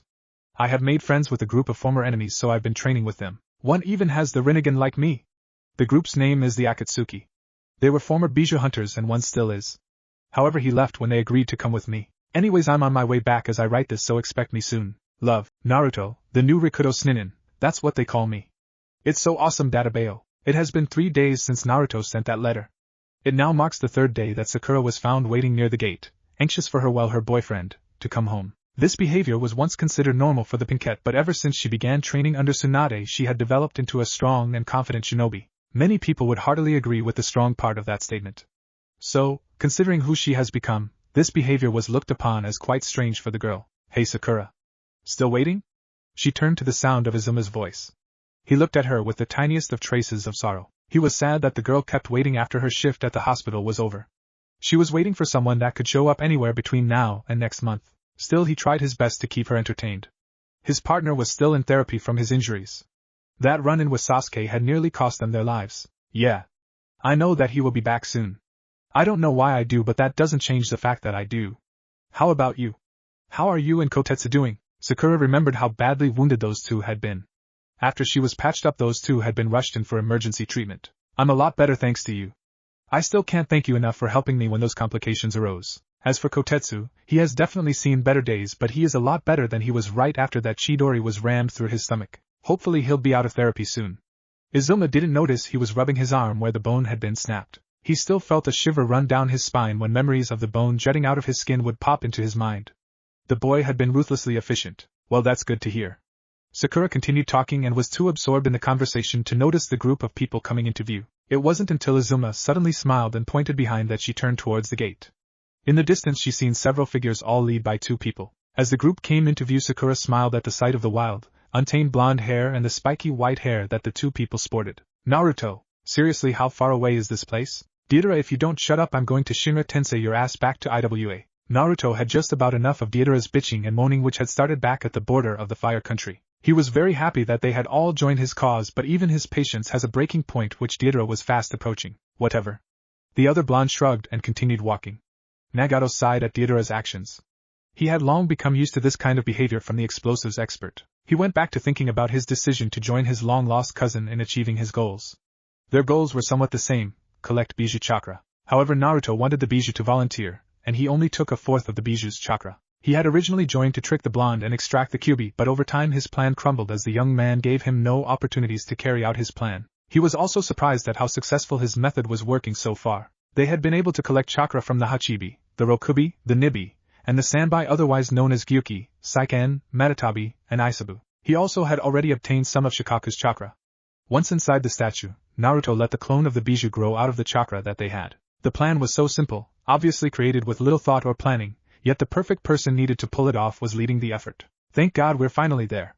Deidara's outburst jogged Nagato from his thoughts, and he looked up to see the walls of Konoha looming ahead. He was relieved to see the end of their travels was in sight. Naruto had seen 2 people by the gate, but from this distance he couldn't make them out. One was standing and was clearly talking to the one that was seated. He could only assume that the seated one was either Azuma or Kotetsu, but he couldn't make out what they looked like yet. The standing one was clearly a female if the long legs were any kind of a giveaway. Once they got closer, he seen the sitting one point at his group. He could finally tell that it was Azuma, yet the other person had their head done, so he couldn't guess who she was based on her hair color. As soon as Azuma pointed, the girl's head snapped up and a massive grin spread across Naruto's face. Pink hair. They were close enough now where Naruto could see the joy-filled smile on her face, and his grin grew into a full-blown smile. He picked up his pace as he approached the gate, and was now in a brisk walk. He was within 10 yards of the gate when Sakura ran out and caught him in a hug. He quickly wrapped his arms around her and pulled her as close as he could. Naruto was now a head taller than Sakura and was much more muscular than he was when he left. He still sported that lean figure, but his muscles were very clearly defined and Sakura could feel them ripple underneath his robes. The boy sported the same clothes he did in the Chunin exams. Sakura remembered how Naruto explained that his clothing and weapons were made to grow for the user as they grew. The magatama on his chest were still visible for all to see, and he now sported 2 tattoos, one on each wrist, that Sakura instantly recognized as sealing kanji. She also noticed that Naruto now kept his eyes on and didn't even bother to try to hide them. Naruto cut her observations short when he bent down slightly and captured her lips with his own. She melted against his body and returned the kiss with all of the built-up emotions from over the years. Well, Naruto, how kind to introduce us before you go off and make out with your girlfriend, Kisame said with his shark-like grin that was almost always on the man's face. Yeah. Why don't you stop tongue-fucking your girlfriend long enough to give us some goddamn introductions? Hayden stated, which transformed Naruto's embarrassed and blushing face into one of annoyance. Seriously, Hayden, shut the fuck up. There is a lady present, Naruto yelled at the scythe-wielding man. Hypocrite. Deidara masked his response quite unsuccessfully with a cough. Naruto glared at the group behind him. Most were grinning while a few looked fairly amused. One looked indifferent. He spotted Jiraiya scribbling notes in his damn research notes. Sakura, this is the Akatsuki. Akatsuki, this is Sakura. There you go. Introduce yourselves later. Naruto picked Sakura up bridal style and disappeared, leaving the Akatsuki to be processed with Jiraiya's help. Naruto, you need to see the Hokage first. Report in before you do anything else. Sakura was back on her own 2 feet, and had her hands resting on her hips in an annoyed stance. Naruto gave in but grumbled as they walked. He noticed the villagers mostly hated him still, that much was obvious by the glares he was all too used to. What surprised him was the approving looks he occasionally got. It puzzled him because he had never been on the receiving end of that kind of emotion when he interacted with the villagers. They finally reached the steps that lead up to the Hokage's office when he noticed the vaguely familiar face carved into the Hokage monument to signify the 5th Hokage. He was still racking his brain to think of where he knew that face from when he threw open the office door. He immediately recognized the woman behind the desk. You! Naruto pointed at her in shock, which was met by a look of amusement. You're Tsunade?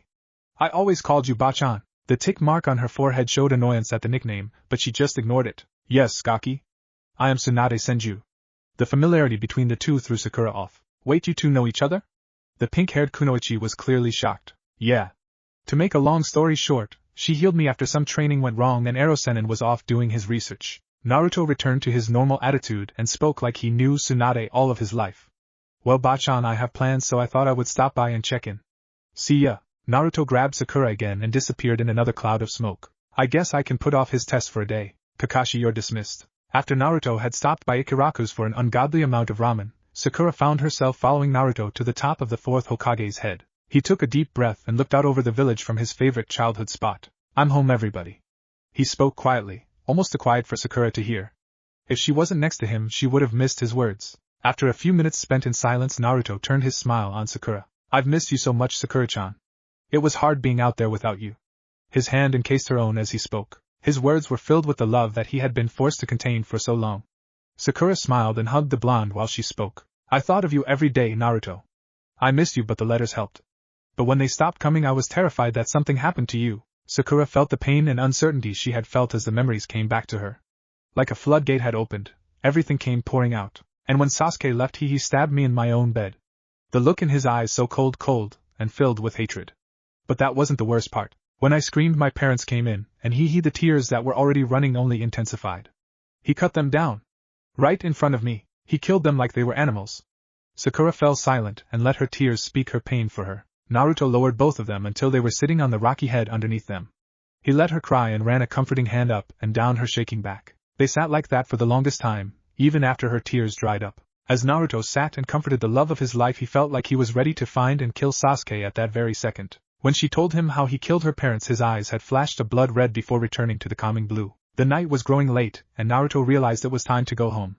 He picked up Sakura once again and carried her back to his place. He had just began to turn the handle when she spoke again. Oh, and Naruto, the door opened and he stepped in before he noticed that his apartment was being lived in. I kinda moved in. My home held nothing but pain and sorrow, so I moved somewhere that reminded me of happy memories. She smiled sheepishly as Naruto processed what she said. Sakura-chan is living with me now? He turned towards her and once he seen her smile, he nodded as all of his questions melted away. Sakura helped Naruto unpack and he quickly resettled into his, apartment. They were soon getting ready for bed when Naruto grabbed a spare pillow and blanket and began to head for the door. Where are you going? Sakura's tired voice made him turn around. Well, I thought that since you have the bed that I would be taking the couch. Naruto watched as she chuckled quietly before she scooted against the wall and patted the bed next to her. No, silly. This is your room and your bed. You can sleep here with me. Naruto was shocked for a moment as he let the words sink in. A smile soon crossed his lips and he put the blanket and pillow back before he climbed into bed and pulled the covers over both of them. She turned her back to him and began to fall asleep. Feeling brave, Naruto turned towards her and put his arm over her. He was shocked once again when Sakura closed the distance and snuggled into his chest before sleep claimed her. Happy at these turn of events, Naruto smiled and fell asleep with the love of his life in his arms. I'm home. Sakura awoke to something warm around her waist, and she felt heat radiating out of the object her back was pressed against. Not the sweating on a hot summer day kind of heat, but a comforting heat that seemed to make her want to delve closer to the source. She sighed happily and made an effort to get closer to the heat only to hear a soft chuckle behind her. Memories of last night came flooding back just as she was getting ready to punch the chuckling man behind her. Looks like somebody is finally awake. His slight laughter and speaking to her all made his chest rumble, and she relaxed even further against it. Nope. You're imagining things. Now go back to sleep. Sakura closed her eyes as she mumbled her tired thoughts to Naruto before her eyes closed again. Naruto looked at the alarm and sighed. 6 o'clock. He remembered Kakashi waking him up earlier that morning saying that Tsunade wanted to see them by noon at the latest. They still had 6 hours of anything before the meeting. Shrugging, Naruto closed his own eyes once again and pulled Sakura close to him before falling asleep again. Naruto's dream. Daddy, Mommy won't let me go to the park without you or my big brother, but he's too busy. Can you take me? Please. The 6-year-old girl looked at Naruto with her best puppy dog eyes. Her pink hair flowed down to just below her shoulders and her emerald eyes practically begged him to agree. She was the spitting image of her mother. Okay, Haruko. Let's go. He took his daughter's small hand in his own larger palm and began to walk towards the park. The little girl skipped while humming a little tune to herself. Naruto stared at his own face up on the Hokage monument, and a feeling of pride washed over him. He got the woman of his dreams, he achieved his goal of becoming the Hokage, and he finally brought peace to the shinobi world. Naruto sighed contentedly in his sleep and unconsciously pulled his girlfriend's sleeping form closer. Sakura's dream. She was pinned to the bed with him on top of her, and his arms on either side to form a primitive cage that held her in the one spot. His blue eyes were absolutely enchanting to her, and she felt herself being lost in their depths. She gladly surrendered control over to the blonde-haired man above her, as he kissed her passionately. The lust in each kiss was like an aphrodisiac to Sakura, and she gladly returned his kisses with equal intensity. They broke the kiss only so he could lift her shirt over and off her shoulders before they once again lip-locked in a battle for dominance. His rough hand groped her through her lacy bra, and the sensations caused by his hand caused her to moan into the next kiss. Still unsatisfied, he practically ripped her bra off and tossed the scraps across the room before he leaned back to take in the sight he had longed to see. Sakura squirmed as the unsatisfied need continued to build up in the pit of her stomach. Naruto, please, she practically shouted out in pleasure when his mouth replaced his hand in the task of exploring her. While his mouth was busy, he continued to run his hands all along Sakura's body in an attempt to memorize every square inch of her perfect body. When his hands were finished exploring her upper body, he began to run his hands up her legs in a sweet and torturous manner. He moved his mouth over to give the twin the attention it deserved as his hands. Beep beep beep. Sakura shot over Naruto's body and smashed the alarm clock along with the table it was resting on. She let out a frustrated sigh as her dreams were interrupted yet again by the alarm. She noticed Naruto was up to and her face flushed at the memory of what he was doing to her, and her dreams came flashing to the front of her mind. Naruto sat up and stretched, unknowingly giving Sakura a damn good show. Oh yeah? He has definitely grown up. You would never see that kind of build on a boy, that's for sure. Shinaro. Sakura grinned at her inner self's approval and went back to staring at her boyfriend's body. Once he stood up, she sported a full-on blush. Naruto stood and walked towards the closet in only his boxers. She was barely hanging on to her self-control after that dream, and Naruto parading his perfect body around wasn't helping one bit. She ran her gaze up and down his toned body and felt that control rapidly slipping away. See something you like? Her head snapped up and she noticed the smug smile on his face. He slowly and deliberately pulled his robes closed while making as much of a show as he could out of it. Naruto Uzumaki, you are nothing but a big tease. Sakura pouted as she crossed her arms in mock anger. She suddenly felt a hot breath on the back of her neck that caused a pleasant shiver to run through her body. Oh, I beg to differ. I will always deliver. He leaned even closer and whispered in her ear.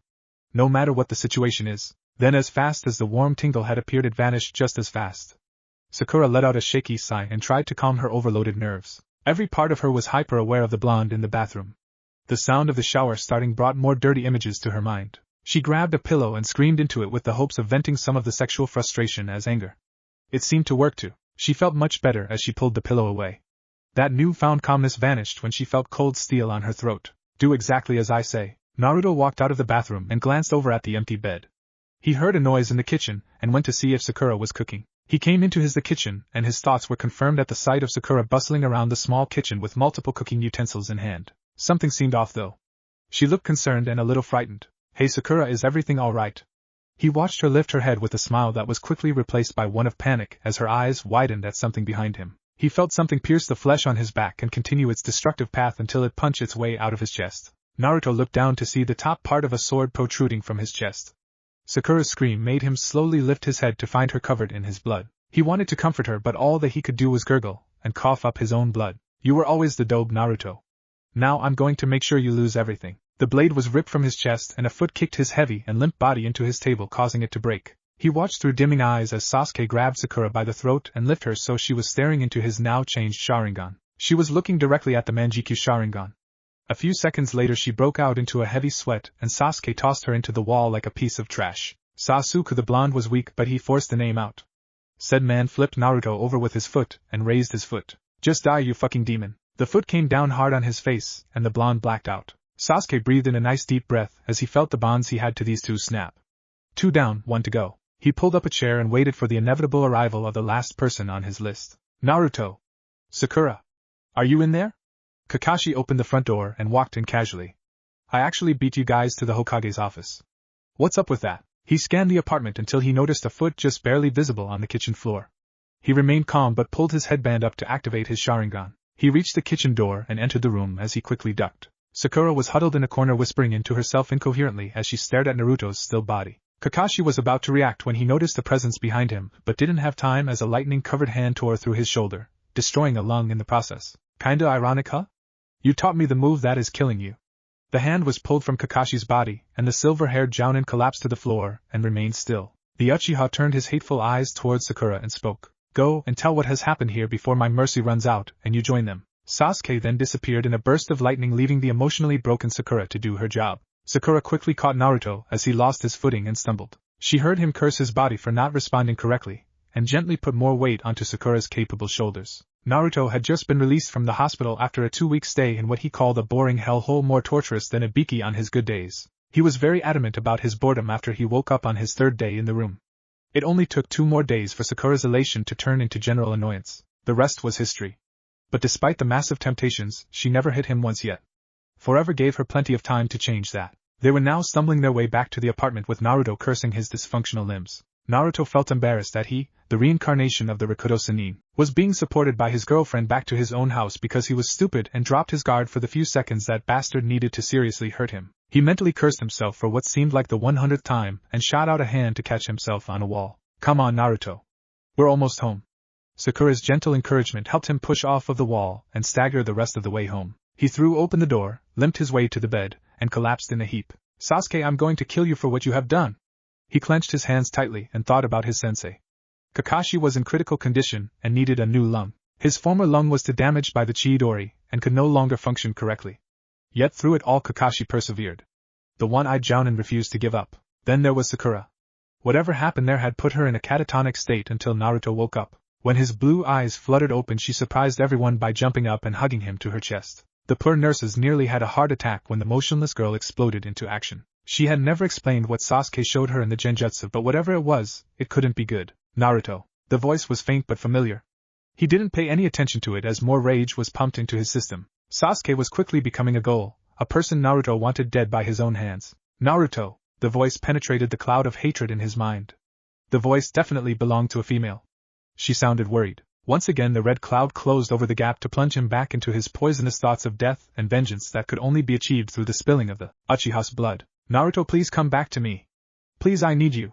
Naruto, the final cry pulled him from the depths of hatred and back into the light. The red left his eyes, both physically and proverbially, and he was greeted by the sight of a terrified Sakura. He noticed his nails were longer, and his canines felt sharper and more elongated than usual. His hair was slightly longer and more unkempt, and he would bet that if he looked into a mirror his eyes would be fading back to a calm blue from their previous blood red. All signs of the Kyuubi. Naruto?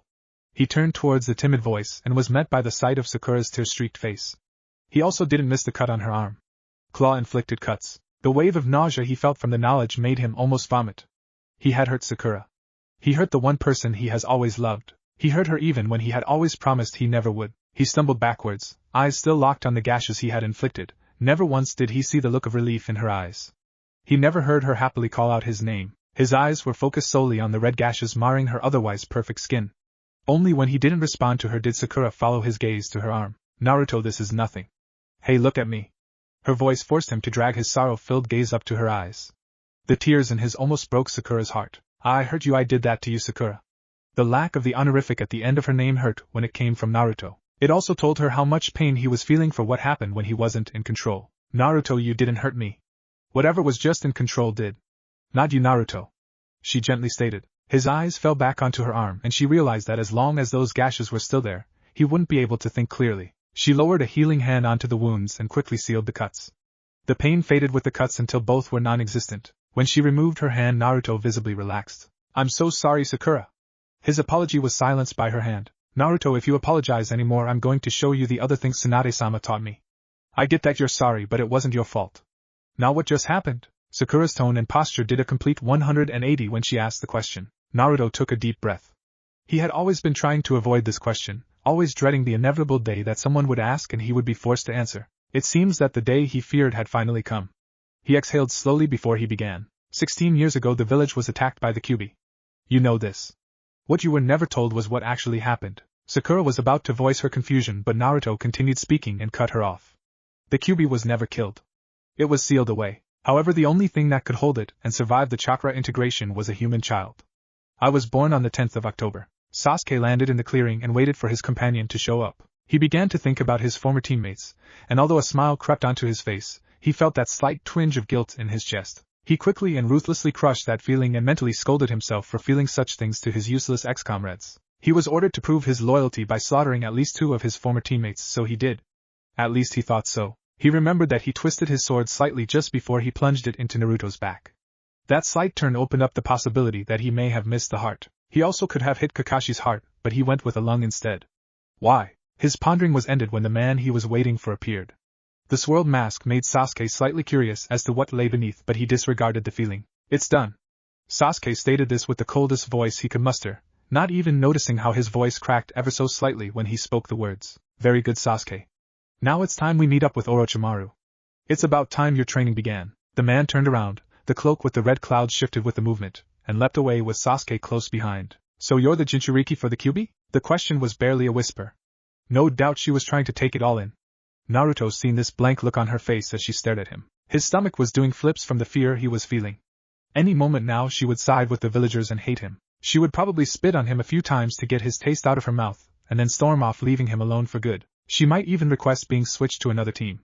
His mind was racing and he could feel the cracks working their way through his heart, so it would be easier for Sakura to shatter. What happened was far from what he expected. Naruto suddenly found a pair of arms wrapped around him and his shoulder was getting wet from the tears being shed. Sakura shook as she cried and Naruto's hands instantly found their way to her back, one rubbing her lower back while the other pulled her closer to him. Sakura cried for several minutes before the sobs died down into the occasional sniffle. Sakura-chan, why did you cry?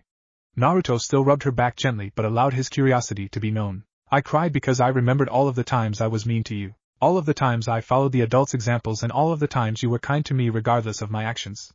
I need to know why. Sakura finally pulled away and stared into Naruto's eyes. Why was I so nice to you? She nodded her head. Well, it's because I love you.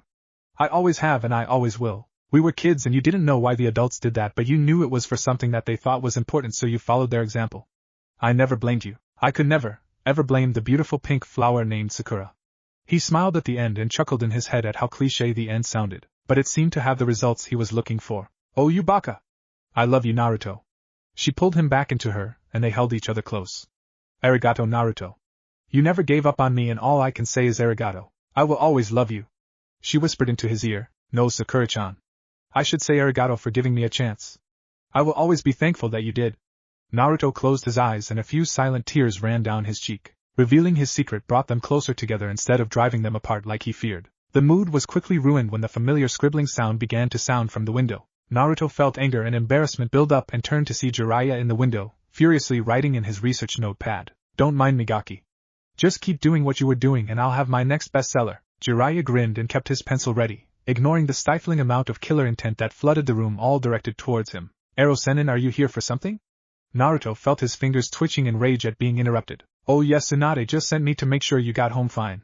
Now if you don't mind. Shinra-tensei, after Jiraiya's rude interruption was abruptly dealt with, Naruto fell asleep with Sakura in his arms. Said Pinketta woke around 6 in the afternoon feeling more energized after the 4-hour nap. She went about the house and began to tidy up the mess made by Sasuke's attack. The broken chairs and table were easy to take care of. After disposing of the fragmented wood, she cleaned up the rest until only one thing was left, the blood. There were 2 distinct pools of blood on the floor. The one where the table used to be was her boyfriend's while the other was her sensei's. She stared at both for a long time until something clicked. She realized several things about the attack that she had missed in her state before. First, Sasuke twisted the blade before he stabbed Naruto, which caused it to barely miss his heart. That was the only reason he lived. Second, Sasuke could have easily killed Kakashi, but instead he hit him in the lung. Finally, there is the fact that she is still alive. He had her by the throat. A quick twist of the hand and her neck would have snapped like a twig. Instead, he placed her under a genjutsu and tossed her aside. She finished cleaning the blood when she reached a conclusion. With impeccable timing, Naruto walked into the kitchen just as she finished putting everything away. Hey Naruto, I want you to promise me something. She began to get nervous at what his reaction might be. What is that, Sakura-chan? He turned a somewhat sleep-clouded eye in her direction. Here goes nothing. I want you to promise that you will bring Sasuke home. The silence that followed threw Sakura off. She was expecting him to be really loud. Not deathly silent. Then you noticed it too? How he could have killed us all but didn't. You realize just like me that the old Sasuke is still there. She nodded her head slowly, still prepared for an outburst. I promise, Sakura-chan. I promise it on my life. Naruto grumbled as he walked towards the Hokage's office. He had received a letter from Tsunade to report immediately for an assignment of the highest honor at your young age, as the letter said.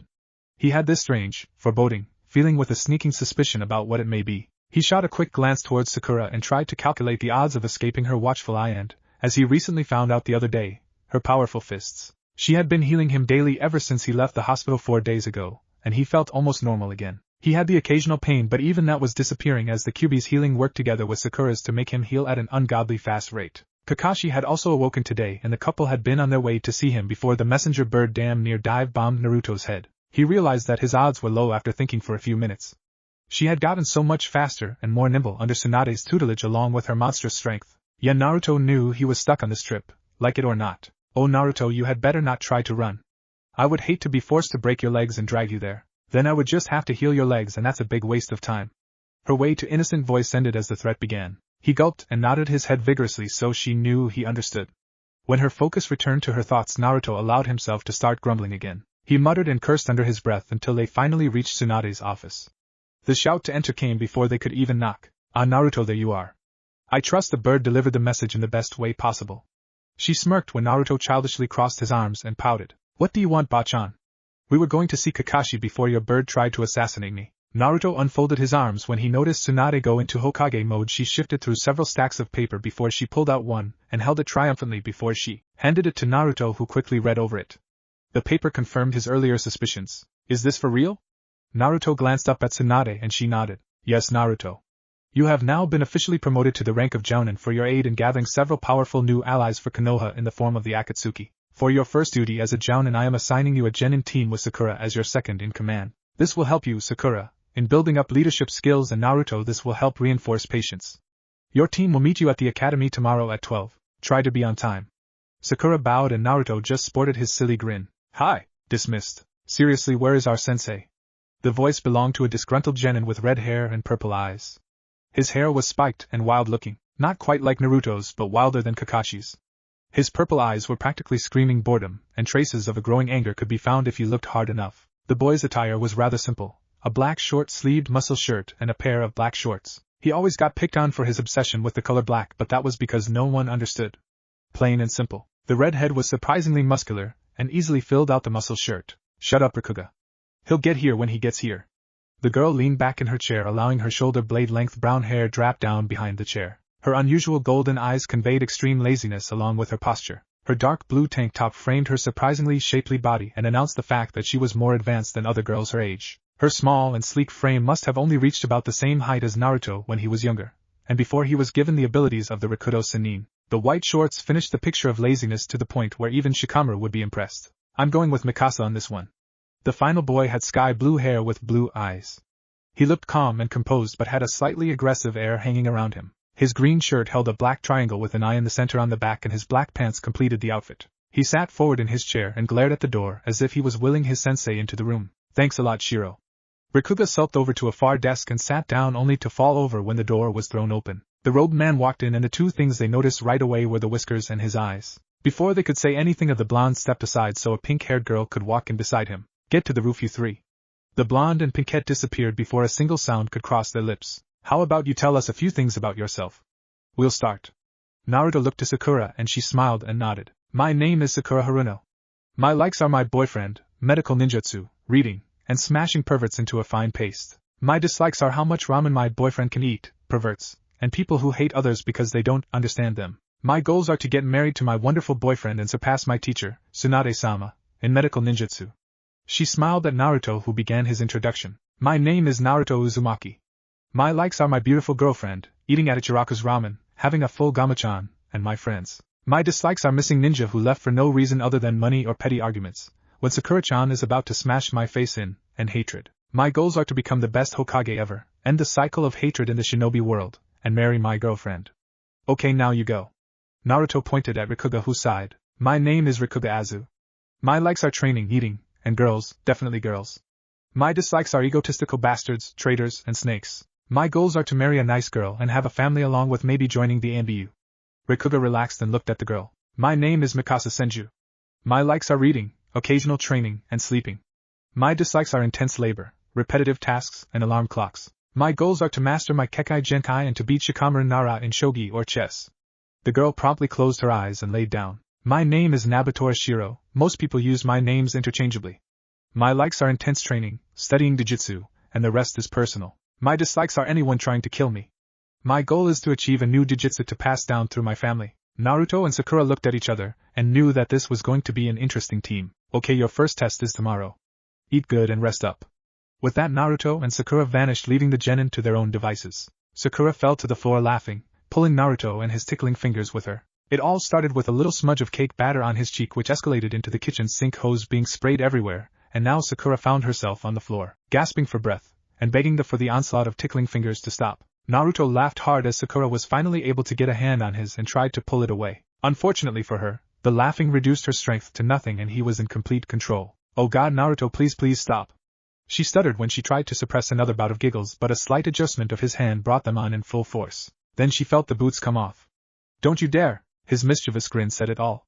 Sakura began her efforts to escape anew, as Naruto slowly trailed his fingers down her leg. He let his hand hover over her foot for a brief second before he touched it, and was sent crashing through his bedroom wall into the living room. Oh God, Naruto, are you okay? I warned you, my feet are really ticklish. Sakura ran over to the dazed Naruto up and shook his head slightly. My bad, Sakura-chan. I just got a little carried away, hee. Knowing that he was fine, Sakura smiled and began to stand before Naruto pulled her back into him, causing her to land and knock him over.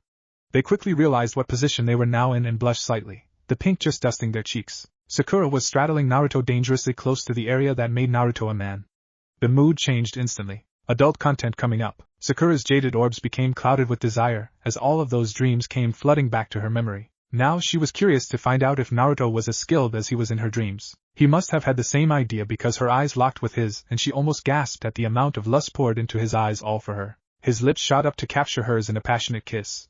She felt his tongue as it began to battle for dominance against hers. She moaned into the kiss from the sheer intensity, and suddenly felt weighed down. It's got to be these damn clothes, Sakura thought. Naruto must have felt the same because his hands grasped the bottom of her shirt, and he broke the kiss to look at her for permission. She bit her lower lip, already missing the feel of his lips on hers, and nodded. Naruto swiftly pulled the shirt over her head and threw it. It was then that he noticed the wrapping around Sakura's chest in place of a bra. Bindings? She nodded and smiled an innocent and bashful smile. Naruto growled and stood up, flipping her onto his shoulder in the process. She giggled as he made his way to their bed where he laid her down like a porcelain doll. She smiled at the thoughtful action. Naruto suddenly pulled her lips back against his and they remained locked until Naruto worked a finger under the bindings. She moaned and Naruto took that as his go-ahead. He tore the bindings off and threw the shreds into another part of the room.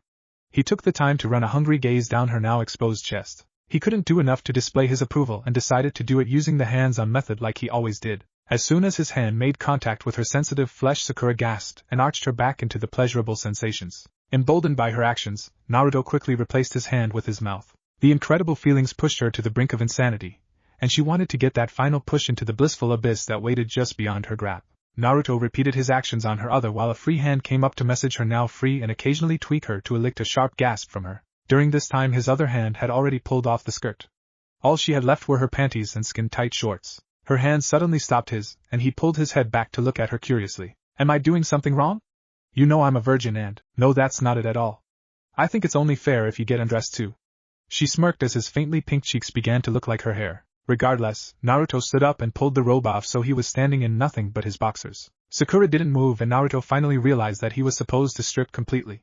Blushing furiously, Naruto slowly grabbed the top of his boxers and glanced at her. She nodded and he took a deep breath before he pulled his last article of clothing off of his ankles. He stood up straight and Sakura's eyes widened. She never would have guessed he was so well endowed. His nervous look had quickly been replaced by a smirk when Sakura was unable to pull her gaze away from his manhood. Your turn. His voice snapped her out of it, and it was now her turn to blush. He sat down on the bed and Sakura turned away before she began to try and slid the skin-tight clothing down. Just to tease the boy, she wiggled her butt at him to help get her shorts down. His growl made her smirk knowing she achieved the desired results. Her shorts soon joined the growing number of clothing on the floor, and she quickly dropped her panties too before she could chicken out. Naruto let out a deep growl at the sight of her naked ass in his face. She took in a deep breath and turned around. Naruto took one look and pulled her straight underneath him. He lowered his head down while trailing kisses the whole way until he reached her core. The heat could be felt radiating from it.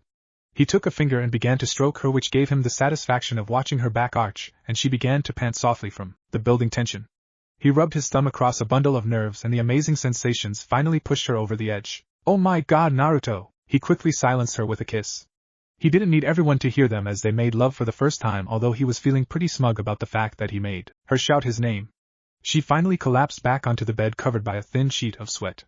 Her smoldering eyes locked with his. He slowly lowered himself between her parted legs and placed himself at her entrance. Ready? He looked into her eyes and she nodded. He slowly began to push into her. The sensations were almost overwhelming and Naruto groaned with pleasure. He came to a barrier and looked into her eyes once again. We can still stop if you want to. Truthfully, Naruto didn't want to stop. The thought only crossed his mind for her sake. She bit her lower lip and said one word, go. He nodded and pushed forward, feeling the barrier break from the pressure. She grabbed onto the bedsheets as the brief moment of pain was washed away by a pleasure neither knew existed.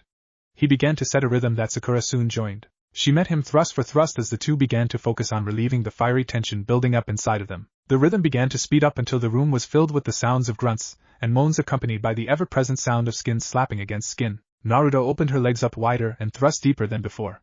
He rubbed up against the cluster of nerves and that sent Sakura over the edge. Naruto! She arched her back as her walls clamped down onto him, constantly convulsing as wave after pleasurable wave tore through her body. Her orgasm sent Naruto over the edge with her. Oh god, Sakura, He unloaded inside her, his hot seed being shot deep inside her.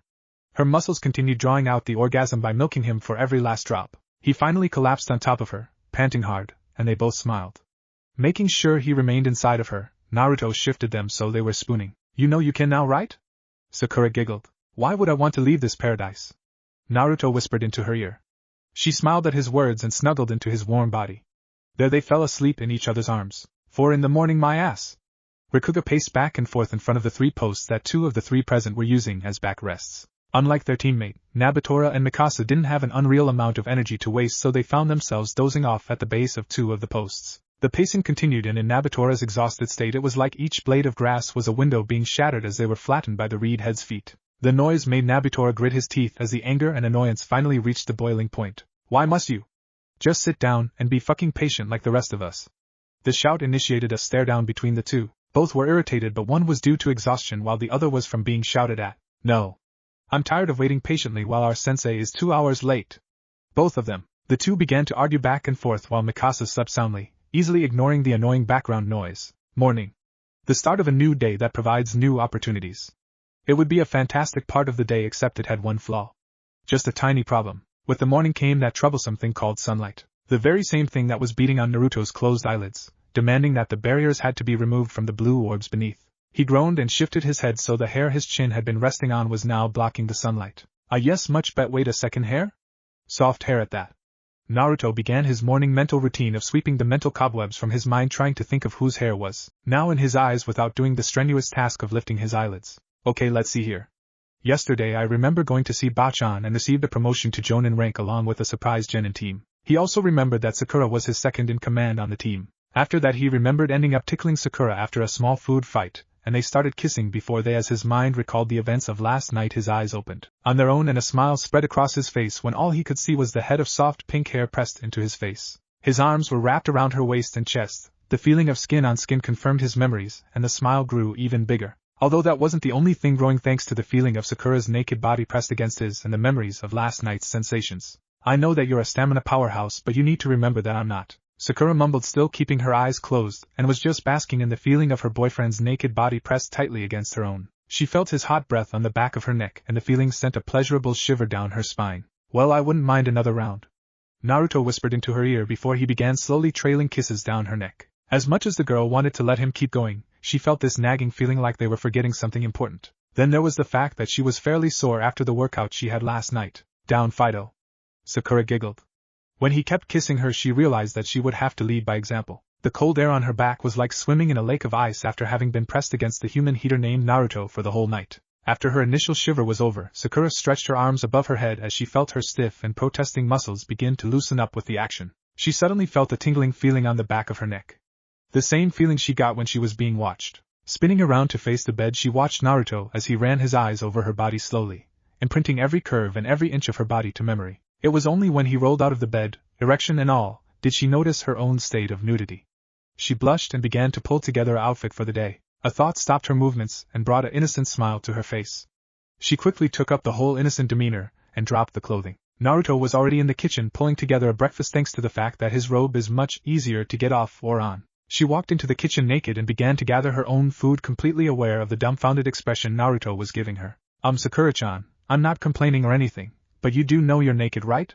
He seen her expression of playful innocence, and felt a grin tug at his mouth. Well, I don't see anything wrong with this picture, like hitting a brick wall. She remembered what they were forgetting. Seeing the playfulness evaporate from her face, he asked her what was wrong. We forgot about your genin. Oh shit! The house was a flurry of activity, and the couple were out the door within 5 minutes. A thought dawned on Naruto as they leapt towards the training field, and he laughed. Hey Sakura-chan. Maybe this is why Kakashi was always late.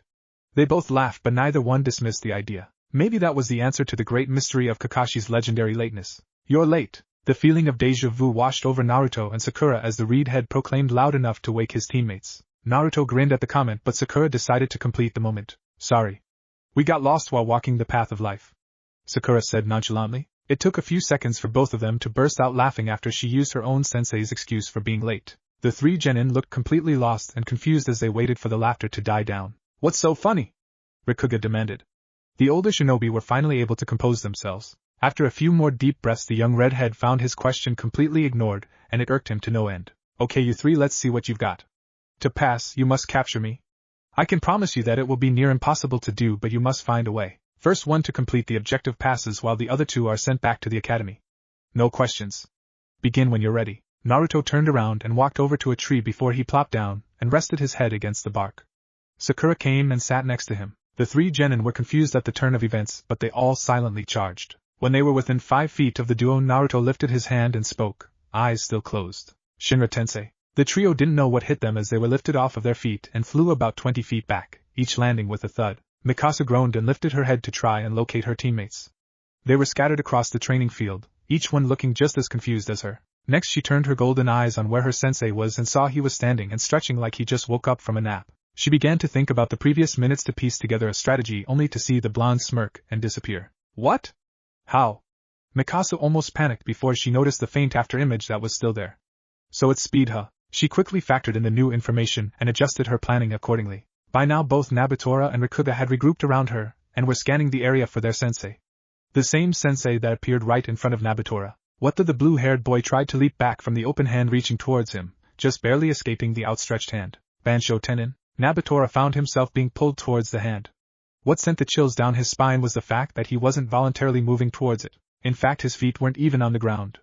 The iron grip closed around his throat and brought his head up so he was looking into the blonde's 6 rapidly spinning tomo. Next thing he knew, everything went black and he was stuck in a pitch-black room. Naruto dropped the now trapped genin and ducked under the redhead's punch, placing his right hand on the boy's stomach. Shinra Tensei. Once again the boy found himself airborne and severely confused. The confusion was replaced by pain when he hit the ground. Refusing to give up, Rikudo pulled himself up and glared at his sensei. Suddenly he heard someone speak behind him. I learned this lesson the hard way too, even with my eyes. Never let an enemy get behind you. An uncomfortable silence filled the air momentarily as the blonde shouted his technique with an evil grin. 1,000 years of death. Rikudo felt the fingers strike home, and as he was shouting in pain he promised to never let an opponent behind him. Ever. Mikasa's sweat dropped as Naruto sported a mischievous grin at being able to use the technique. Mikasa decided now was the best time to strike and performed several hand signs. The ground rumbled slightly, but that wasn't the cause of Naruto nearly having a heart attack. No, that was caused by the sight of several roots shooting out of the ground and trying to ensnare him. He quickly focused his chakra to the surface of his skin before letting it flare out in every direction. He made it take on the fire elemental and was satisfied to see the roots burn. Mikasa dropped to her knees panting for breath. Her chakra reserves were fairly small, which was why her Mokuton drained her so much. Well, it seems we have a Senju with Mokuton. This is a very pleasant surprise. But it also seems you have little chakra. Naruto walked forward and Mikasa sighed. I surrender. I put everything I had into that. She was disappointed that her strategy failed. She fell back onto her butt and remained there. A shout was heard and she saw Rikudo appear behind Naruto, who ducked and shot a fist up into Rikudo's stomach. The hit was solid and knocked the air out of his lungs. Naruto placed his shoe on Rikudo's back and after several minutes of silence he spoke. You failed the test. Yet in spite of that you 3 show great potential. You fought against me with everything you had. So I have decided to pass you. The clearing erupted into cheers from the 2 genin. Nabatora groaned and opened his eyes. The excited cheers caused him to finally drag himself up, and he made his way to the group where he was filled in on the results. Naruto grinned at their enthusiasm. He was looking forward to teaching the 3. The weeks of D-ranked missions were getting on everyone's nerves. Sakura had been teaching Mikasa better chakra control while he would occasionally teach her exercises to expand her overall reserves. Otherwise, when they weren't training, they were on missions. Very boring missions. Today was a mission day and they grimly awaited the D rank that they would be assigned. Team 17, on the request of your sensei, today I am giving you your first C rank mission. The faces of the 3 genin lit up while Naruto and Sakura smiled at the thought of not cleaning the river again. Your mission will be bring you 2 back to a familiar place, Naruto and Sakura. Your team is to escort a caravan of supplies to the Wave Country. This should be a simple assignment, but to account for unexpected delays you will have 2 weeks to complete the mission. Alright, everybody get home and pack accordingly. We will meet up with the caravan at the front gate in 30 minutes. Dismissed. Naruto and Sakura arrived at the gate early to see the people they would be protecting. The caravan was filled with valuable supplies that Konoha was going to be trading for a large sum of money. It was very important that it reached its destination unmolested. While the caravan itself was normal enough, the people with it were another story. Most of them looked scared and jumpy while others were quite shifty, and some seemed quite happy for reasons that could probably only be described as very bad. This was definitely a freelance caravan. Now as to why it was here puzzled the 2 shinobi. Normally freelancing caravans had their own outfit of hired thugs and mercenaries as protection. The fact that this one could hire shinobi meant they were doing quite well for themselves. Despite the shifty attitudes of most freelance caravans, they were reliable to pay what they owed. Naruto and Sakura decided to wait for the rest of their team before they introduced themselves. Naruto and Sakura found a spot on the rooftops to sit and wait for their 3 students. It was only 10 more minutes before the 3 excited genin could be heard approaching. Several members of the caravan turned towards the voices and a dark expression fell upon their faces. They turned away in dismay and many went to the middle wagon where they removed several bundles of weapons and checked the condition of each one, so they protect themselves and trade. I see why they have so much extra money. Naruto was fairly impressed that the merchants also fought their own battles. That would explain the look many had. Battle-hardened and ready for almost anything. Rikudo appeared around the corner with Mikasa on his right and Nabatora on his left. They noticed the weapons in the trader's hands and tensed slightly but continued forward, this time without making any noise. Naruto smiled at their alertness and motioned for Sakura to get next to him. I think we should get down there before our team kills the clients. Sakura nodded her agreement, and the two leapt down in front of the genin, causing Rikudo to yelp while the others jumped back slightly before relaxing at the sight of their senseis. Let's go meet the client. Naruto turned and found himself face to face with a behemoth. The man was at least 7 feet tall and rippled with muscle. Hell, his muscle had muscles. His head sported jet black hair which was buzz-cut. His black eyes held a look of weariness and wisdom. He had a scar running from the left temple all the way to the right side of his neck, stopping just above where the artery was located. He had clearly had a close call. When he finally spoke, his voice was deep and commanded respect. I am the man who hired you, and I'm also the leader of this freelance caravan group. Call me Kazuki. The giant bowed slightly and Naruto returned the gesture before he introduced his team. My name is Naruto Uzumaki. My co-sensei is Sakura Haruno. Sakura also bowed before Naruto continued. The redhead is Rikuga Azu, the lazy girl is Mikasa Senju, and the broody blue-haired boy is Nabatora Shiro. Each of the genin bowed as Naruto said their names, completely unfazed by his description of them. Kazuki grunted his reply and spoke to the caravan. Okay, escort's here, so let's move it. It took 30 seconds for them to get stuff put away before the wagons began moving, starting the slow journey to the wave. Didn't expect his team to be assigned. Is that going to be a problem? No. The blade glinted in the moonlight as he removed it from its sheath. Not a problem at all. Good. Make it fast. Orochimaru-sama wants the contents of Wagon 5 intact. The rest doesn't matter. Survivors? The dark-haired boy asked. None. After 3 days of traveling at a civilian speed, the bridge was finally in sight. A sigh of relief spread through the line of wagons and they put on a final burst of speed to reach the bridge. Upon arrival, Naruto paused and smiled at the plaque above the entrance. What is it, Naruto? Sakura asked before her gaze followed his pointing finger. She too smiled at the name. The Great Naruto Bridge. Named in honor of the ninja that inspired an entire country to retake its freedom. Naruto read the plaque. Before they could say anything else, a fireball engulfed the first wagon in the caravan. Squad, form up on the wagons. Naruto shouted and sprinted to the front just as another massive fireball was sent out by the lone figure on the bridge. Shinra Tensei. The fireball dissipated and Naruto transformed his right hand into a cannon. Ajura attack. His body rocked with the recoil of the shot. The ball of energy almost hit, but the figure slid under it and began charging directly towards the group. Before he could say or do anything, he heard Kazuki order his men to charge.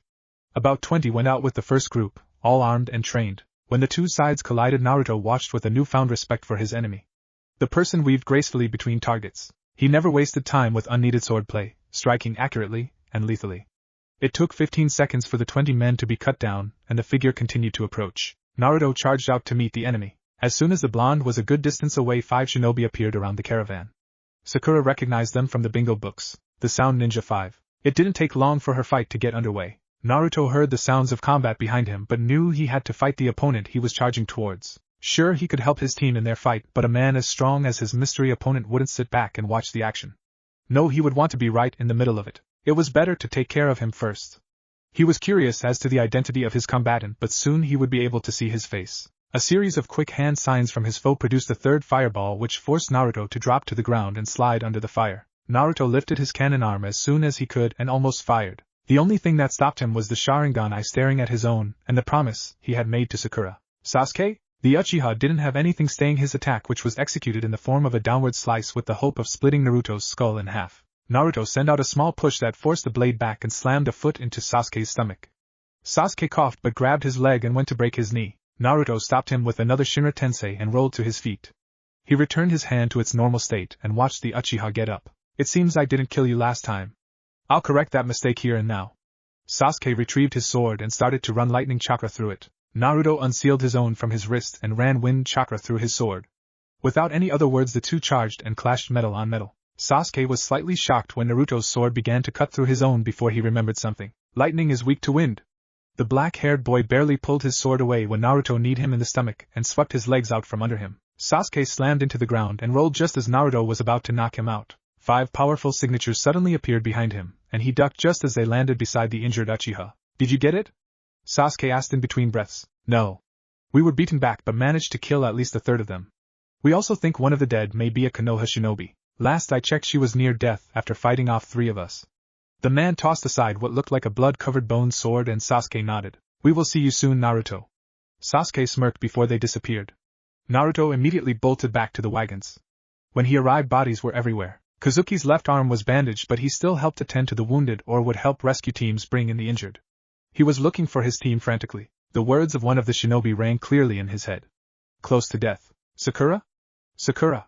He was ready to make an army of Kage Bunshin when he heard a voice. Over here, Naruto. He followed the voice to where he heard it from and seen an awful sight.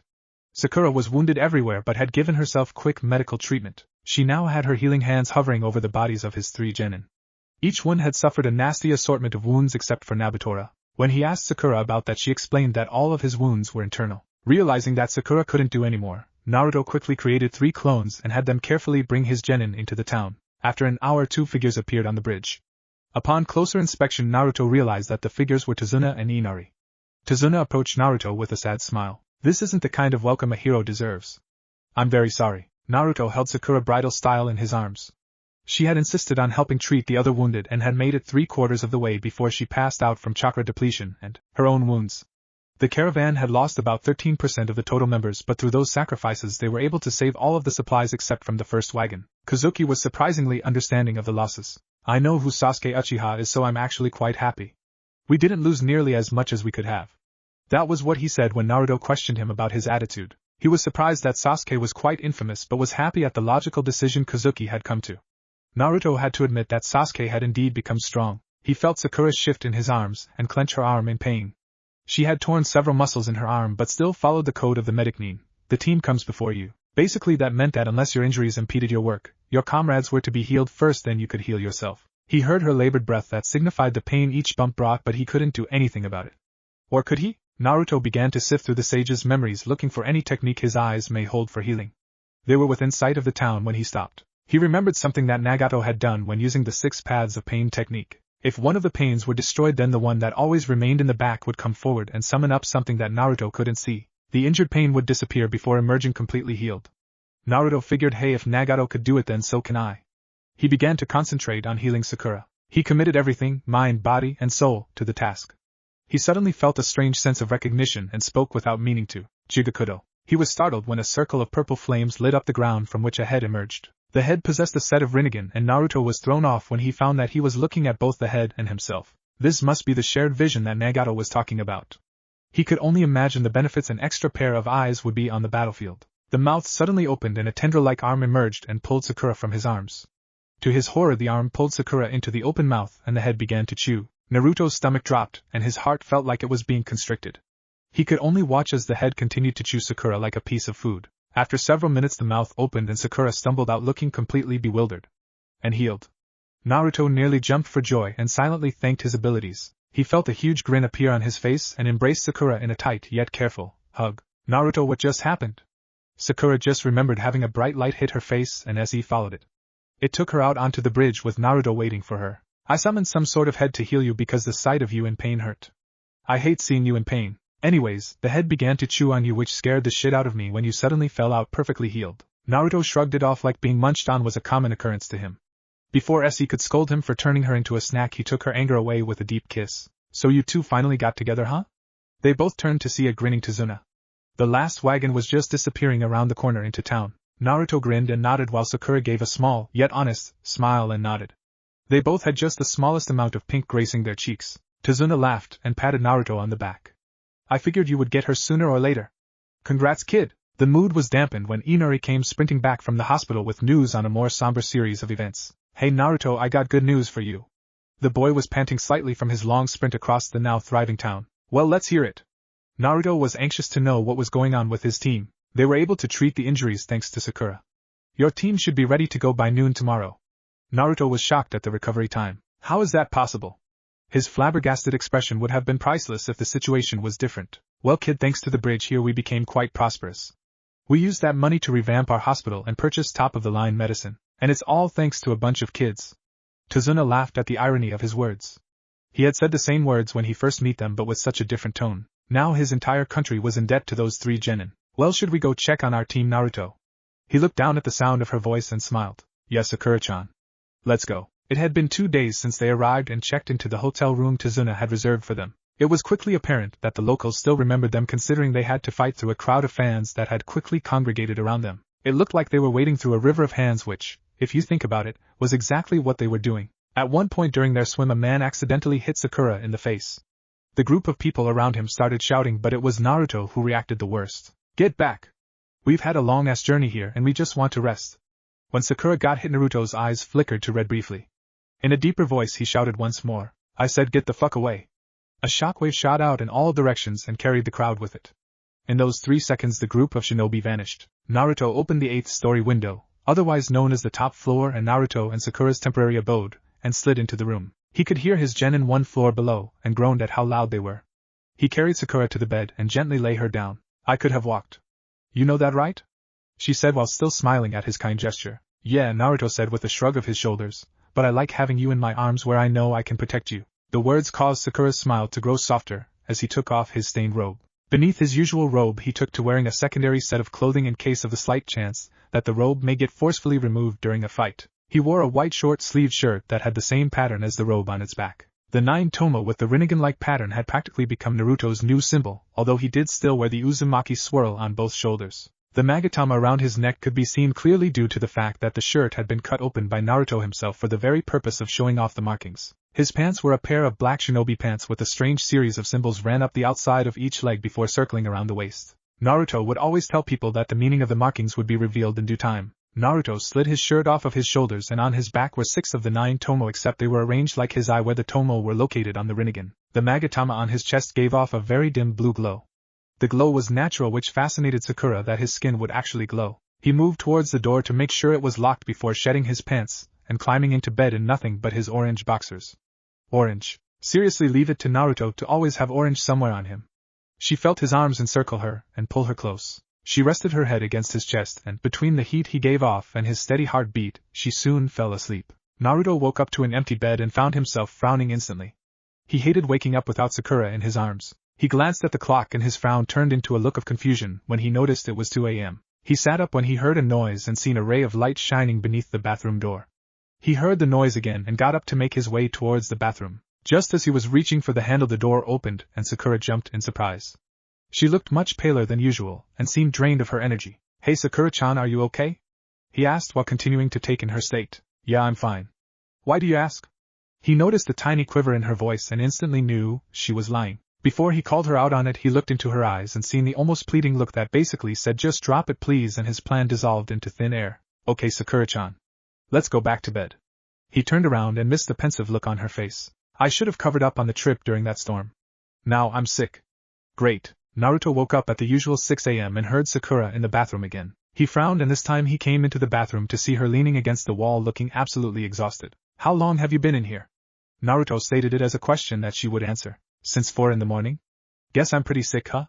She gave him a tired smile before she felt her stomach launch again. Naruto kneeled beside her and held her hair behind her head as she retched into the toilet. After flushing it, she collapsed back against the wall. I told you to cover up, Sakura-chan. He spoke softly as he gently rubbed her back. The soothing sensation made her close her eyes and lean her head back. Well, isn't this a pretty sight? She's sick and you're still looking after her. Pathetic. Naruto tensed and adjusted ever so slightly from a relaxed position to being ready to strike. The cold chuckle from the doorway finally forced the blonde's gaze up. He gazed into the blood-red triple tomo of the Sharingan. Sasuke. Naruto growled the name and stood in front of Sakura, who was too drained to do anything. She could just watch as her boyfriend confronted one of the very few men that could actually fight him and hold their own. Sasuke's Sharingan locked onto Sakura and he laughed. Oh, I get it. The dope finally got the girl, huh? Well, I'll make sure to kill her next time. Right now I've come to give you a simple word of advice. Don't leave your clients unprotected. The boy smirked and vanished. Naruto felt his stomach begin to twist at what Sasuke implied. Sakura, I need to go check. Will you, go on. I'll be fine. Naruto quickly got his shirt and pants, leaving the robe on the table, and sprinted out the window. It took only 2 minutes for Naruto to see a crowd of people gathered around something. When he arrived, Naruto found himself looking upon the scene of a massacre. Almost every member of the caravan was dead while others were screaming in pain. Naruto noticed 4 sound ninja were taken down during the fight. All that was left was the bone guy and Sasuke. Naruto! The call came from none other than an injured Kazuki. Kazuki-san, I'm deeply sorry. We failed the mission and, yeah the mission blah blah blah. I have a favor to ask. Naruto lifted his head in surprise and nodded for Kazuki to continue. I have training as a shinobi, so I was thinking that you could put in a word to Hokage-sama for me? Never really cared for this job anyways. I feel bad for the poor bakas, but they chose to continue fighting even after he gave us the option to run. I don't know how I survived the deep slash to the chest, but Kami must have been watching over me today. So what do you say? Kazuki held out his massive hand. Naruto smiled and bumped fists with him. Kazuki, go to the hospital. We'll talk more later, okay? Got it. After getting Tsunade's approval, Naruto had went to work getting Kazuki back to shinobi standards. It didn't take much considering the brute kept his shinobi skills in peak shape. Today was the day before the newly dubbed Team Uzumaki had to return home. Sakura's condition had not improved and every morning Naruto would be in the bathroom holding back her shoulder-length pink hair. She began sleeping in later and eating more, but Naruto didn't know what to think. He was still pondering the situation on the roof when a messenger hawk arrived. The note was from Tsunade to him. To Naruto. Naruto, as soon as you are done reading this you must leave the Wave Country. Konoha was attacked by Orochimaru, Sasuke, and a man claiming to be Madara along with the entire Sound Village army. We have been forced to retreat to Suna, but that is not all. During the invasion, Sasuke confronted and killed Itachi Uchiha. Afterwards he removed Itachi's eyes and is most likely having them transplanted as you read this. Sasori has also fallen by Sasuke's hands. Kiba Inuzuka, Hinata Hyuga, and Choji Akimichi have all been captured along with Kakashi Hatake. I'm sorry Naruto, you must get to Suna as soon as possible, but be wary. Root has been turned against us by that bastard Danzo, so watch out for Konoha Shinobi too. Get here safe Gaki. Tsunade, that bastard. That fucking bastard. Naruto burned the letter in his hand and went into their room. Is everything okay Naruto? No. We must leave. Now. He already had the robe on and his things packed. He sent out Kage Bunshin to gather the genin and Kazuki. Everyone arrived packed and ready just as Sakura shouldered her bag. Let's go. The blonde leapt out the window with his team following close behind. Sakura finally caught up with him and turned her worried gaze on him. What's going on Naruto? She waited patiently while Naruto mentally condensed everything down to 3 words. Konoha has fallen. Naruto and his group were huddled inside a small cave hidden among a cluster of rocks. They were forced to seek shelter after a group of Root agents had found them. It made Naruto feel sick to his stomach when he had removed the souls of his fellow comrades from Konoha, but the intel he gained was priceless. It seemed as though Danzo had found out because the countryside was now crawling with Sound Shinobi and Root agents. After a few encounters with Sound Shinobi, Naruto decided to lay low until the main group had moved on. Almost everyone was asleep except for Naruto, who stood watch over the rest of the group. The smell of burning trees floated on the air as the enemy shinobi attempted to burn part of the forest with the hope of smoking them out. All they were succeeding in doing was pissing Naruto off, as the forest he'd known for his entire life was being destroyed. Naruto! He turned towards the sound of the panicked voice and seen Sakura retreating further into the cave. He created a Kage Bunshin to keep watch and followed the path Sakura took down the winding tunnels. The sound of rushing water greeted his ears and he soon found Sakura bent over the water, emptying her supper into the swift waters. He took up his usual position of holding her hair and messaging her back. After a few moments Sakura lifted her head to address Naruto. I'm so sorry Naruto. She refused to look at him, and her now free hair blocked her face from view. About what Sakura-chan? You have nothing to be sorry about. He continued the soothing action on her back while using his other hand to gently lift her face so he could look at her eyes. He felt the pain in his chest when he seen the tears flowing down her cheeks. I'm not sure how bad this flu is going to get, so we need to hurry. I can only do so much with medical ninjutsu. She felt him pull her in and gently kiss her forehead. We'll set out in a couple of hours. I just have a few things to take care of. Until then please go back to sleep. He helped her stand and she nodded before following him back to the others and falling asleep. He sighed and turned towards the clone. Are you ready? The clone nodded and they both set out with one goal on their minds, clear a path. The 67th body dropped with a quiet thud before Naruto used a jutsu to hide the body. The ground rose up and encased the body before the bulge sunk back down until it was like nothing ever happened. He glanced at the moon and estimated that it was about 3 a.m. He dispelled his clone and silently made his way back to the camp. When he returned he noticed Sakura was awake, but it seemed like her mind had checked out. She sat staring at a wall with a worried look on her face while biting her lower lip like she was deep in thought. He cleared his throat, and she shook her head slightly before looking at him. For a brief moment Naruto thought he seen panic in her eyes, but it vanished quite quickly. Are you okay Sakura-chan? He noticed the change in her demeanor, like she had put on a mask. You baka! I was so worried about you. She left out some key points of what else she was worried about too. That could wait until Suna. He shut up so he could avoid being in trouble and instead began to wake up the group. As he stirred them from their slumber he directed each of them to get ready to leave. It took only a few minutes before they were ready to depart. Okay everyone, our goal is to reach Suna today. Anyone falling behind will receive a 10-minute ride on a clone.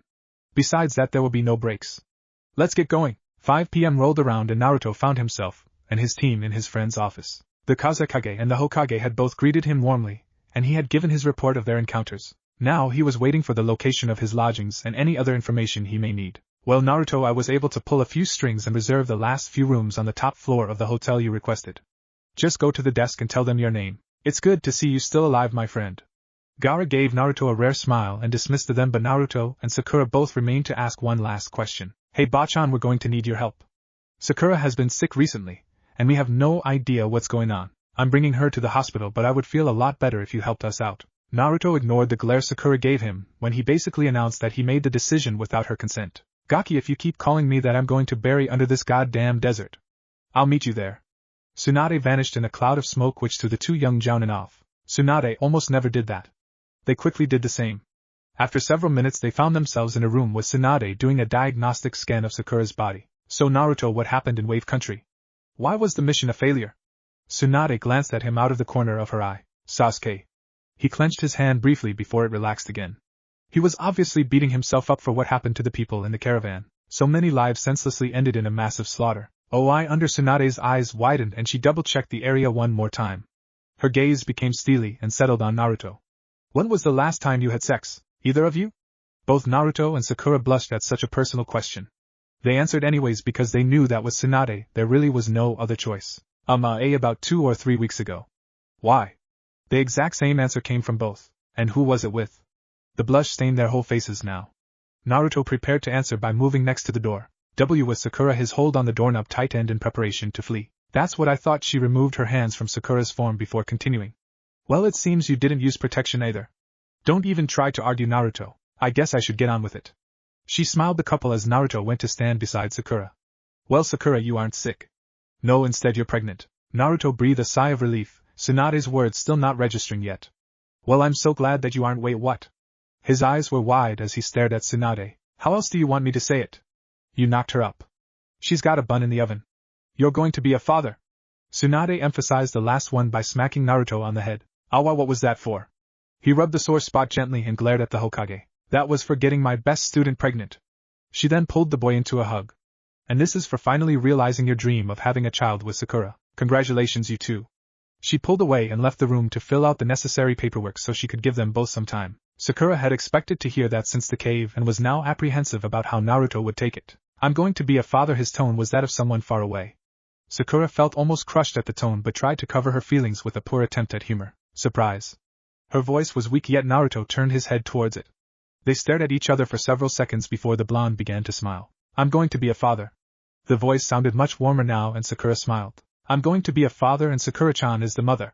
He felt several tears of happiness stream down his face and he pulled Sakura into a loving, yet excited embrace. I'm going to be a father. He said it like it was a fact that everyone would be wise to remember. He laid a loving hand on Sakura's stomach and pulled his gaze down to where his hand was. I promise that I'll be the best father ever. I will be here for you to give you everything I never had. I will always be here for you. I swear on my vow to become Hokage that I will always be there for you. Even if that means giving up on becoming the Hokage Databao. His verbal quirk somehow emphasized his seriousness, and his dedication to their unborn child made Sakura begin to cry. I love you so much, Naruto-kun, and I love you too, Sakura-chan. He patted her stomach lightly. And I love you too, little one. Sasuke awoke to darkness for the 3rd straight day now. He had finally achieved his ambition of killing his brother, and was even able to kill Sasori of the Red Sand. His brother's eyes were now his and Konoha fell under the might of Orochimaru and Madara's combined forces. He should be feeling incredible except for one tiny thing. Itachi had shown him the truth right before he died. Sasuke touched his forehead where only a few days ago Itachi had placed his blood-stained fingers. Sasuke, I still believe that you will choose the right path. Always remember they still care. No matter what, they still care. Itachi's final words echoed in his mind as he thought about what Itachi had said. Those words had struck Sasuke deeply as he remembered his time with Team 7. Although he continually told himself that he was an Avenger, the mantra now seemed dull and lifeless. It only made his heart sting as he thought about everything he had thrown away in this petty ambition of his. All of the friends he hurt, and the bridges he had burned. Hell, he had even tried to kill his best friend. Now look at what he had left. Now he had nothing but darkness to comfort him. Sasuke could recognize the voice of his former sensei anywhere. Kakashi was locked in a cell adjacent to the medical ward of the prison. They were forced to use the prison when Konoha destroyed the hospital and any medical equipment they couldn't take as they retreated. Thanks to that action, countless sound shinobi had perished to their injuries. Kakashi had been captured when he remained behind to buy the last few shinobi the time they needed to plant the paper bombs in the hospital and escape. He was captured when he finally collapsed of chakra depletion.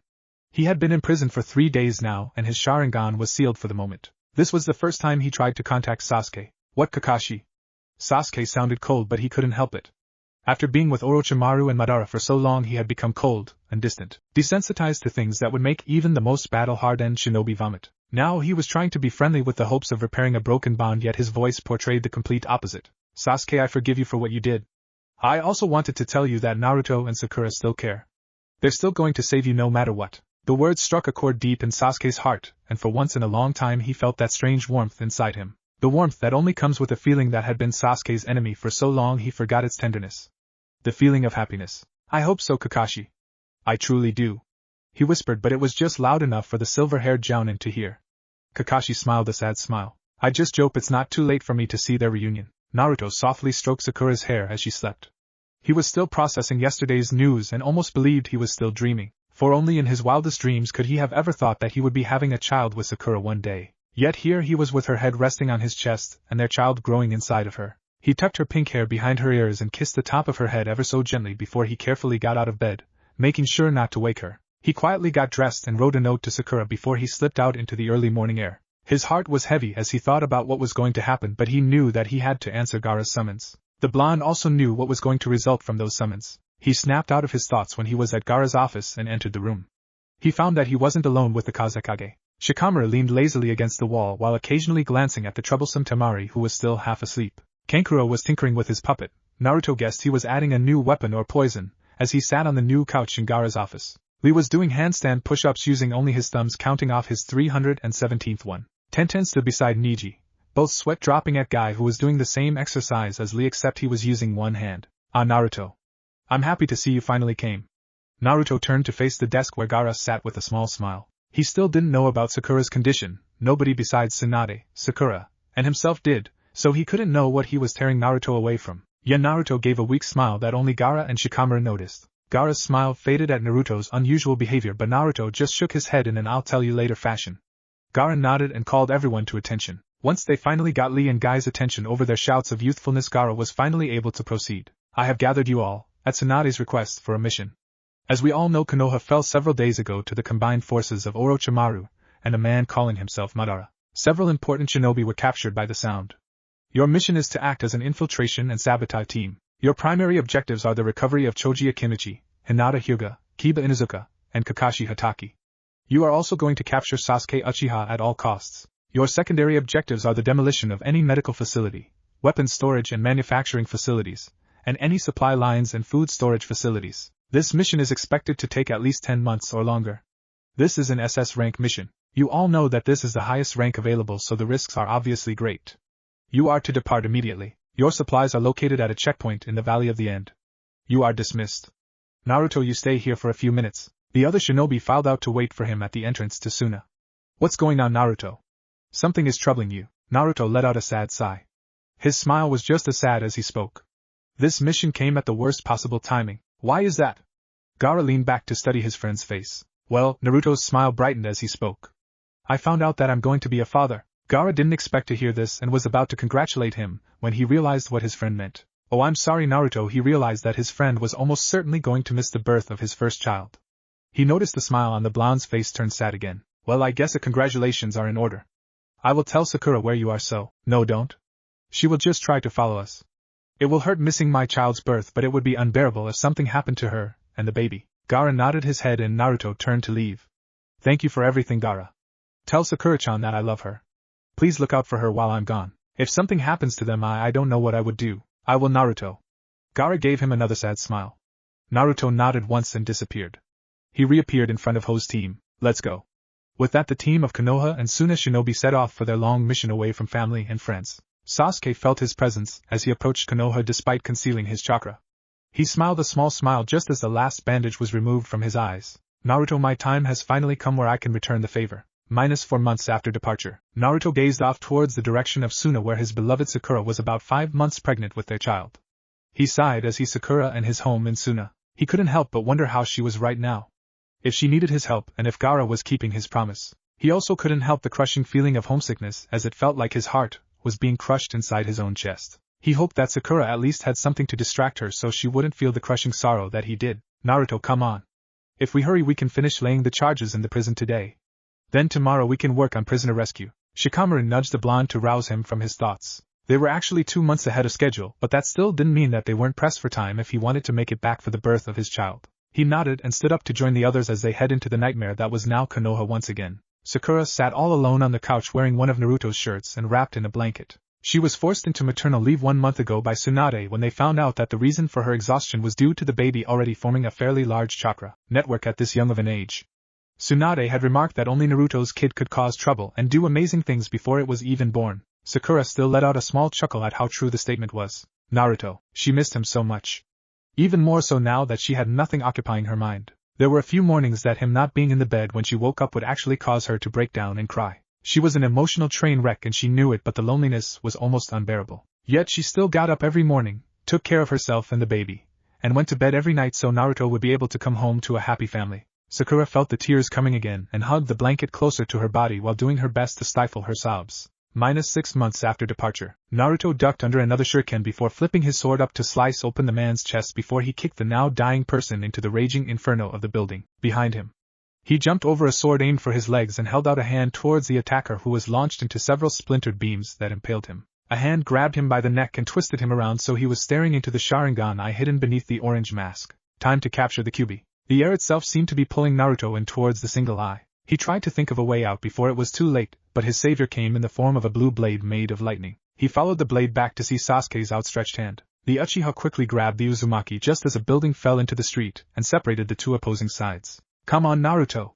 I promised you that I would get you back to Sakura, didn't I? The raven-haired boy had proven himself when he killed Orochimaru as the Suna and Konoha shinobi fought against him. They still didn't trust him even after he saved the captured shinobi, and quite honestly he couldn't blame them. After everything he had done, he knew that the road of redemption would be a long one, but it would be worth it. He slung Naruto's arm over his shoulder, and they began to quickly hobble out of the city. On the outskirts of Konoha, Naruto and Sasuke met up with the others. Okay, Naruto began, we are going to take the extra long way home to throw off any pursuers. Everyone clear? His question was met with a chorus of highs, and the group took off towards the forest. The extra long way home would easily tack on 1 to 2 more months, but they couldn't risk being followed back. Naruto cast a sad glance at the covered body of their fallen comrade and felt tears stinging his eyes. He had known the person since his genin days and maybe even before that, so it hurt deeply having to be the one to cover the body. He could only hope that Sakura was alright. Thank you, Matsuri. Also tell Gaara I said thank you also. Sakura called out to the retreating girl. Oh, it's not a problem. It's always nice to spend a little girl time with you, Sakura. I'll let Gaara know too. See you later, Sakura. Matsuri waved goodbye to Sakura, who returned the gesture before the door closed. The sound of the closing door signified that Sakura was alone once again. She had come to enjoy Matsuri's visits, which started after Gaara and her had started dating. After Gaara and Matsuri became a couple, Matsuri had quickly befriended the Pinkette. Between Ino and Matsuri, she recently had plenty of thing to keep her mind off of Naruto. But now with her due date in about a month, her brain refused to stop thinking about the blonde knucklehead. Hurry home, Naruto, she sighed and lay back on the couch. After the 6th month of her pregnancy, she could barely move around the house before she would be exhausted. She had come to rely on Ino's help for that, and Tsunade would always make special house calls for her. Now, with her being in the last few months of the pregnancy, she was confined to her house by both physical and medical limitations. She heard a knock on the door, and as she called for Ino to enter, all hell broke loose. -7 months after departure, Naruto seen the gate of Suna and put everything he had into his legs.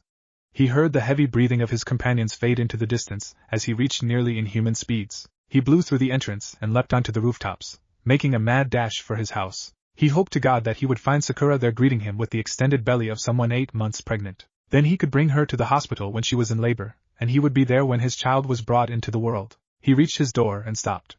A sudden nervousness set in, and he had no idea why. Besides the fact that he looked like the survivor of a war with his tattered cloak and somewhat ripped-up robe, coupled with the fact that he now had a small goatee going from his inability to shave, he might look like a completely different person. Taking a deep breath to steady his nerves, Naruto turned the handle and entered the house. It was around 6 at night, so he wasn't surprised to hear an enchanting voice singing a song in the kitchen. The melody tugged on his heart, and he made his way to the kitchen. He turned the corner, and was faced with Sakura's back. She was flitting through the kitchen, and Naruto could see the traces of fat left over from the pregnancy still hugging her figure, giving her a softer appearance. He knew that he missed the birth of his child, but just seeing Sakura took that pain completely away. Sakura, she froze. Then, ever so slowly, she turned to face the blonde that stood in her kitchen door. If it wasn't for the rippled and tomowed eyes along with that caring smile, she might not have recognized him. And Naruto? The realization sunk in and tears began to fall from her green eyes. Oh God, it really is you! They both rushed forward and Naruto pulled Sakura off her feet into a tender and passionate hug, which was made even more passionate by the kiss they shared. After she shed her tears and Naruto let a few of his own joyful tears fall, they finally pulled apart. After several minutes of just taking in the reality of the situation, Sakura finally spoke up. Do you want to meet your son? She smiled softly at him, and Naruto felt nervous even as he nodded yes. Sakura took his hand and led him to what used to be the spare bedroom. She stopped outside the door to explain a few things first. Naruto, just know that he came an entire month early. It was touch and go there for a while, but it seems he inherited a strange combination of your determination and my hatred of losing at anything. She chuckled softly and proceeded to open the door and lead him to a small crib. Inside he seen the tuft of blonde hair on his tiny head. The barely visible eyes were an ocean blue color just like his father's. Naruto gingerly held out a finger, and the boy latched on with a surprisingly strong grip. Naruto could see with his eyes that the boy was channeling chakra randomly from a fairly massive store of it. What's his name? Naruto turned to look at Sakura when his finger was finally free. I thought I'd name him after your childhood hero. Naruto meet Minato. He smiled at the name, and turned to face the small baby once again. Hey there little Minato. I'm your father Naruto. Hey, I'm sorry I missed your birth, but I promise you that I will never miss another important event in your life ever again. Databao. He gave Minato a big smile before he bent down, and softly kissed the boy's head before taking Sakura's hand and leading her to bed for the first peaceful night of sleep either of them had in almost 7 months. I'm finally home, Sakura-chan. I'm finally home. It was an early morning much like the day he left all of those months ago. The morning that forced him to lead a mission that ended up causing him to miss the birth of his first child. The child that was named after his idol, Minato Namikaze. The very same child that was now crying out for something. Naruto opened his eyes to find the bed next to him empty. He got up and practically stumbled his way to the former guest room that now served as the nursery, all the while still shaking off the effects of sleep on his awareness. He noticed the nursery door was open and went to enter the room. He was greeted by a heart-warming sight. Sakura was holding little Minato, and was humming gently while swaying ever so softly. He leaned against the door frame and watched as Sakura calmed the infant to the point of sleep once again. During the whole thing Naruto smiled at Sakura's maternal side and how soft she could be. Sakura, arguably the toughest kunoichi in Konoha and maybe even Suna, was humming a nursery for a child. The thought made him smile again. You're so beautiful, you know that, right, Sakura? He didn't ask this. Instead he stated it with no room for arguments. She smiled and went on her tiptoes to plant a gentle kiss on the blonde's lips. He still couldn't believe that he was a father at 17 years old. His birthday had been a month before his return. They were the youngest shinobi from Konoha to have a child. Maybe even the youngest couple in the history of Konoha to do so. Yet despite all of the nervousness and trepidation he felt they would do just fine. He came to that conclusion last night when he met his Sun for the first time. He felt Sakura cup his now smooth cheek and kiss him one more time before she left the room. Thank God the baka shaved that goatee. Her inner shouted, and Sakura found that she couldn't agree more. She made her way to the kitchen where she began to cook breakfast for the two of them when she found herself being carried down the hallway to their bedroom. Oh no, you don't. After being gone for this long, I'm not letting you leave my side for at least a week. The blonde growled as he carried the giggling Pinkette down the hall. What about missions? Or your team? Sakura didn't want Naruto to skip out on his duties just for her, no matter how kind of an action it was. Gaara assigned me a new mission. Naruto thought it was funny that Tsunade was only advising Gaara when he was more than ready to allow Tsunade lead the refugees from Konoha. And that is? Naruto was about to kick open the bedroom door when Sakura smacked his back to remind him of the child in the house. He smiled and quietly opened the door to slide in with her.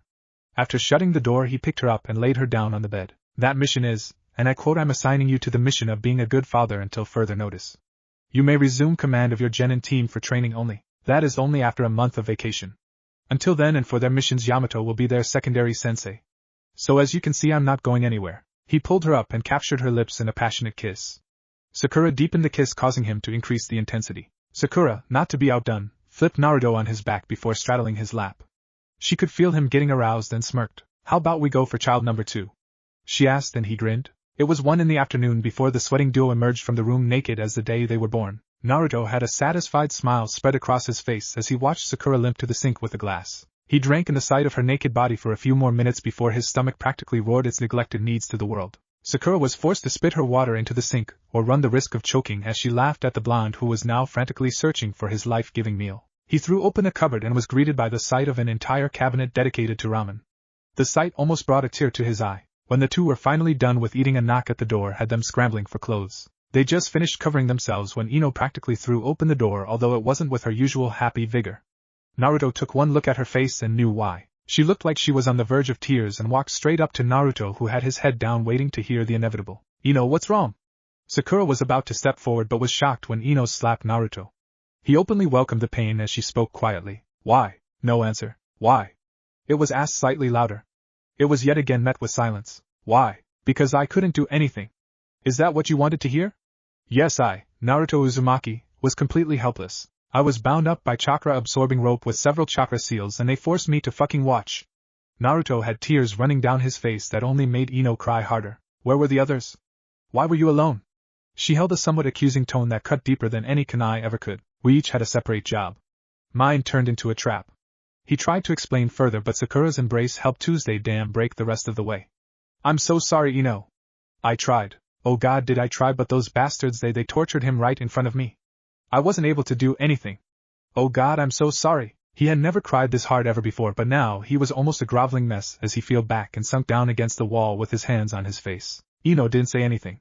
Instead she left. Not a single word to the broken blonde. Hey Naruto, calm down. Tell me what happened. She gently tried to coax an answer from him, which eventually worked. They killed him. Who? Choji, those fucking bastards killed Choji. His hands fell, revealing the red eyes. Before Sakura could react, a massive spike in killer intent made the air feel solid as the overwhelming feeling of death and despair paralyzed her. A red cloak of chakra began to envelope the now trembling Naruto as he stood up. The wall behind him was blown out when a shockwave shot through the house. 3 fox-like chakra tails extended from his back, and Sakura What's had him turn and leap out the window, heading in the direction of Konoha. He wanted blood, and one way or another blood was going to be spilled. Rage. It oozed from his very being and permeated deep into his soul. It was absolute and inescapable. It was a self-sustaining cycle of self-doubt which turns into loathing, from loathing to anger, and from anger to rage. Kurama wasn't helping either. Just because he knew the fox's name didn't mean he already had his respect. No, Kurama wanted his freedom, and now was the perfect time. The 4th tail began to develop and Naruto lost consciousness. The boy crashed to the ground as a sphere of red encased him. The sphere shot a beam into the sky, and soon after a roar filled with malice that carried promises of death ripped through the forest. Sakura's concern turned to dread as she watched the crimson beam shoot into the atmosphere. The roar chilled her blood and made her muscles freeze in fear. Her comrades weren't in much better condition. She seen Sasuke, and her thoughts wandered back to the promise he had made. It echoed through her mind as she watched the raven-haired man continue to struggle forward despite his body's very obvious protests against such suicidal actions. Naruto is my brother. I regret killing my real brother every single day. I swear that I will protect this brother with every ounce of my being. No matter how I'm punished, I will continue to help him move forward in his dreams. This I swear. It was the first time Sakura had ever heard that kind of passion in the Uchiha's voice. He truly meant it, and would move the sky above if that was what it took. It was obvious that Naruto was the man's last tether to this life. The last thing keeping him from doing something irreversible. Now that tether was threatened by a blade. His rope holding him here was being cut right before his eyes. He was desperate. That desperation slowly moved him beyond the sight of the paralyzed group. When the chilling feeling of death finally receded, the Pinkette began her frantic journey forward. Everything was finally looking up for her, only for Ino to open her big mouth. Glancing over at her ex-rival, she noticed a myriad of conflicting emotions that washed over her expression constantly. She had just suffered the loss of a friend and longtime teammate, only to accidentally cause another to go on a rampage. A loud explosion wrenched everyone's gaze forward just in time to see a wall of trees crash into them before darkness claimed them. Sasuke drug himself from the crater he was buried in and gazed at the destruction around him. He had caught up with the rampaging blonde just as he fired a strange purple ball straight into the walls of Konoha. The destruction was unbelievable. At least 1/8 of the entire wall was vaporized in the blast. The trilene was pushed back almost half a mile to form a wave of wood when they were launched. Sasuke had been given just enough time to bring his Susanoo flaring to life before the ball had impacted. It was for that reason only that the large shard of wood had only stabbed him and not cut him in half. The flare of purple had only been seen by one person. The very person he was there to save, Naruto Uzumaki. That person was now inches away and looked at him with glowing white spheres for eyes. A strange white light seemed to compose his mouth, and the cloak of chakra was only so dark red because of the blood that was mixed with it from Naruto's injured body. Sharingan meet white, and the mini fox began to ooze disgust from his body. It was obvious that there was a history for this demon with the Sharingan, history bad enough to reward Sasuke with a tail whip across the face. His neck was almost snapped from the impact of the hit, and Sasuke found himself airborne. Another purple ball began to form in front of Naruto's waiting mouth, and Sasuke swore. There was no way he would survive a direct hit from something that wiped a mile off of the map. The red and blue globs of chakra finished forming the massive sphere, which rapidly condensed. Naruto opened his mouth, and the sphere fell into his stomach. Sasuke ignored what was happening and continued to frantically think of something to do. He did the most obvious thing and brought his Susanoo into existence, but that wouldn't even be close to enough protection. He looked down just in time to see the ball of chakra get launched towards him. Damn, I've already failed in my promise. The explosion engulfed the airborne entity of purple energy. Naruto howled his victory to the world before turning back to the city before him. Red beams were shot from his mouth, and explosions began to erupt all over Konoha. Sakura felt the tears sting her eyes as she watched Sasuke disappear in the explosion. She had finally dug herself out with her super strength, while Yamato aided with his Mokuton. They had just finished digging everyone out, and had barely reached the start of the crater when a purple object was engulfed in a devastating explosion. She had immediately recognized the purple as Sasuke's Susanoo. The dots were connected before the first volley of chakra blasts rocked Konoha. Naruto had killed Sasuke. The man she loved had just killed their long-lost friend like an insect was crushed beneath a shoe. The smoke from the explosion still covered the sky and was thick enough to bring on an artificial eclipse. The largest source of light was the fires that now raged throughout Konoha, along with the occasional volley of chakra followed by explosions lighting up the darkness. Sound Ninja had responded and were being cut down by the dozens in a flurry of slashes, and a path of blood geysers was slowly forming a trail into the city. The earth was actually becoming mud from all of the blood that was mixing with it in this gory massacre. Sakura soon found herself separate from the rest of them as she fought off surviving Sound Shinobi. A shout from behind her caused the pinkette to spin around, only to have a kunai fly past her head close enough to take several strands of hair. The hand still held the kunai. What remained of the man's head was crushed beneath the foot of a five-tailed Naruto. He was about to attack her too when she shouted, "Naruto, please stop." The cloaked boy stopped his claw just centimeters from decapitating her as a sense of familiarity seemed to hit him. He cocked his head to the side and looked at her curiously, as if pondering where he had seen the pink-haired beauty before him. "Remember me, Naruto? It's Sakura-chan. It's the mother of your child, Naruto. You remember, right?" The claw was pulled back as the chakra began to recede. Slowly a burned Naruto came into view. He was barely conscious and was too weak to support himself as gravity pulled him to Jis' knees. "Saw Sakura-chan?" He was about to say something else when a hand grabbed Sakura by her shoulder-length hair and yanked her to the ground. She seen a brief flash of his eyes. It wasn't the bloodlust that got her. No, it was the eyes themselves. Particularly the ripple pattern in his golden eyes. A katana was plunged through her stomach right in front of the wide-eyed blonde. The man laughed as she coughed up blood before he viciously twisted and turned the sword to prolong her agony. He finally pulled the blade from her shredded stomach and kicked Sakura in the side of the head hard enough to cause her to black out. The man looked straight at Naruto and grinned. "Tenzu Uzumaki, at your service, cousin." The cloaked returned. Half of Konoha became a crater, and the nine-tailed demon fox was one tail away from freedom. "I can't believe I failed him so soon.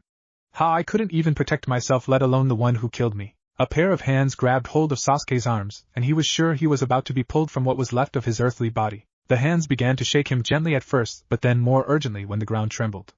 Finally he felt a stinging in his cheek and heard a loud voice yell at him. "Sasuke, wake the fuck up." The slap had been enough, but the voice finally made him force his eyes open. He was met by the view of purple rippled eyes and red hair while the white-haired man retrieved his scythe. "Wow, how did I survive?" Sasuke looked at his beat-up body but was amazed nonetheless by finding everything where it should be. He finally sat up and noticed his saviors were Nagato and Haiden. However, their attention had long turned from him to the eight tails violently smashing the ground, and more specifically trying to smash someone on the ground. Sasuke's brain was still trying to process that he was alive when the realization of what he seen hit him. 8 tails. One more meant 9. 9 tails meant the strongest of the 9 Bijou was free once again at the cost of his friend's life. Naruto's life. The Uchiha rolled onto his stomach and began to stand on still weak legs. Another impact from the tails shook the ground, causing Sasuke to lose his balance and fall to one knee. His body was already beat up and he was about ready to give in to the darkness that blurred his vision when he heard himself speaking. "I promise." The promise he made to Naruto and Sakura. How could he forget? Suddenly his legs found their strength again as his resolve solidified. He took several steps at a walk to see if his strength had actually returned before he began an all-out sprint towards the rampaging beast with the intent to follow through on his promise. "I won't fail now." Tenzu leaped out of the way of yet another tail trying to crush him. It was starting to get repetitive, and Tenzu knew that if this pattern continued then the fox would win due to stamina with no competition. He needed to time it just right, otherwise he would be crushed. The tail began its dent, which began Tenzu's countdown. 5. He leapt over another swipe from a claw. 4. Tenzu found himself rolling forward out of another tail's reach. 3. He began to bend his knees for what was to come, eyes still locked on the tail. 2. He began to jump backwards only to find himself on his back from tripping on a piece of a former house of all things. Shit! 1. Time to improvise. The tail collided with the ground and the fox let out a roar of victory upon seeing no movement. The tail lifted and no one was there. The beast never gave any thought to the person after it thought he was dead and instead turned its attention to the fight raging all around it. That was until it felt a sharp pain as 2 black chakra chains wrapped around its throat. The chains began to drain massive amounts of chakra from the beast, and the fox found itself on its knees slowly losing strength. Suddenly the sight of 2 Sharingan eyes belonging to an Uchiha staring right into his eye caused him to go into a rampage, but not before the Uchiha completed his task. Naruto found himself approaching the massive cage against his will. Or was it? Did he want to open it? He was so confused as his sense of responsibility clashed with the all-consuming rage that filled him. He just reached the cage when a hand on his shoulder twisted him around. Feelings of confusion and happiness filled him at the sight of his rescuer. He was happy that someone stopped him, yet he was confused about how that someone got there. "What do you think you're doing, dope?" Sasuke pulled Naruto away from the cage just as a massive claw attempted to grab them both. "Damn you, Uchiha! You and your disgusting eyes will be the first thing I wipe out when I'm free." The demon fox smashed against the cage in a pitiful attempt to reach them. The cage and its seal held strong through the blows it was taking. Sasuke? How did you get here? Naruto asked as he was still recovering from the Kyuubi's influence on his mind. Don't you remember? My eyes see everything. Now let's go before it's too late. Sasuke pulled the blonde through the door, and into the blinding light. The eight-tailed fox was about to crush Sasuke with its foot when it disappeared only to be replaced by a winded blonde. Naruto fell to one knee as a wave of fatigue washed over his burnt body. The exhaustion was almost too much when he caught sight of Sakura. She had been saved from being annihilated by the shockwave by an extremely thick wooden dome. Naruto could only assume Yamato was in there because he knew Mikasa was still unable to produce that much wood using only her Mokuton chakra. The sight of Sakura, how she was made the blonde begin to run towards her. He almost reached the pink-haired medic ninja when a fist connected with the side of his face. The blow knocked him off balance, but his assailant wasn't done yet as another fist nearly broke his knee just as he was swept off of his feet by a leg which was followed up by a hammer fist to the stomach. Well, you gave me quite a bit of trouble there now, didn't you? Naruto's blurry vision cleared just enough for him to make out the ripple pattern of the Rinnegan in the golden eyes looking down at him. His vision cleared the rest of the way, revealing a tanned face covered by strange black markings. Naruto recognized those markings from Sasuke's curse mark. So not only did he have the Rinnegan, but he also retained the curse mark even after Orochimaru was killed. Tenzu brought his sword up to shove it through Naruto's head. The blonde fell back onto one of his most tried and true jutsus. Shinra Tensei. The golden eyes disappeared as the wave of gravity slammed into him and threw him away. Naruto pulled himself to his feet and seen the wooden dome move and catch the flying figure. Yamato was clearly fatigued, but he moved fast. The wood fully encased Tenzu and Yamato slammed his hands onto the ground. A hole deeper than anyone could see down formed in the ground and Yamato dropped the wooden ball into the hole which closed itself when the makeshift casket hit the bottom. Got him. Yamato smiled an exhausted smile before collapsing onto the ground. Naruto realized they had to move quickly and he made several hundred Kage Bunshin to gather everyone up to head home. The real Naruto ran over to his precious Pinkette and fell to his knees next to her. Sakura? Sakura, please wake up.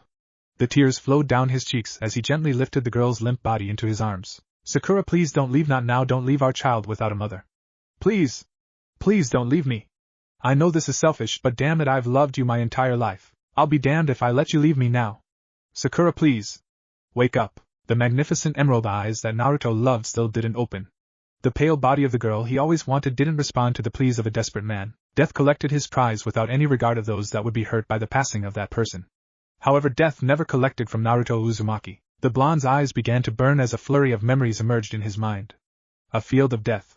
The feelings of despair he felt now and then life. The burning became searing and Naruto grabbed at his eyes as he screamed in pain. He begged for the feeling to go away and pried at his eyes in an attempt to banish the pain from his eyes. Then it was gone. As suddenly as the searing pain had appeared did it disappear. However, it didn't take everything. Instead, Naruto carefully placed Sakura's lifeless body on the ground and began to concentrate. His thoughts were that of restoring life, of preventing death, and of keeping life in this plane of existence. His chakra was focused entirely on fulfilling his mind's desires and it began to react to those thoughts. Naruto felt blood begin to stream down from his nose. The feeling gained in intensity, and his eyes began to bleed. A feeling of complete exhaustion began to spread through the blonde's body, yet his concentration never wavered. Finally, when his vision began to blur, he shouted out an unfamiliar jutsu name. Rinna Tensei. The king of hell emerged from the ground behind Naruto and opened its mouth, allowing a stream of green to shoot out from its mouth. Many of the spirits vanished into the distance, but many also remained and entered dead bodies. One entered Sakura's body and Naruto watched in utter amazement as the hole in her stomach vanished, and her eyes began to open. As the golden sunlight hit the dazzling green of her eyes, Naruto smiled and collapsed.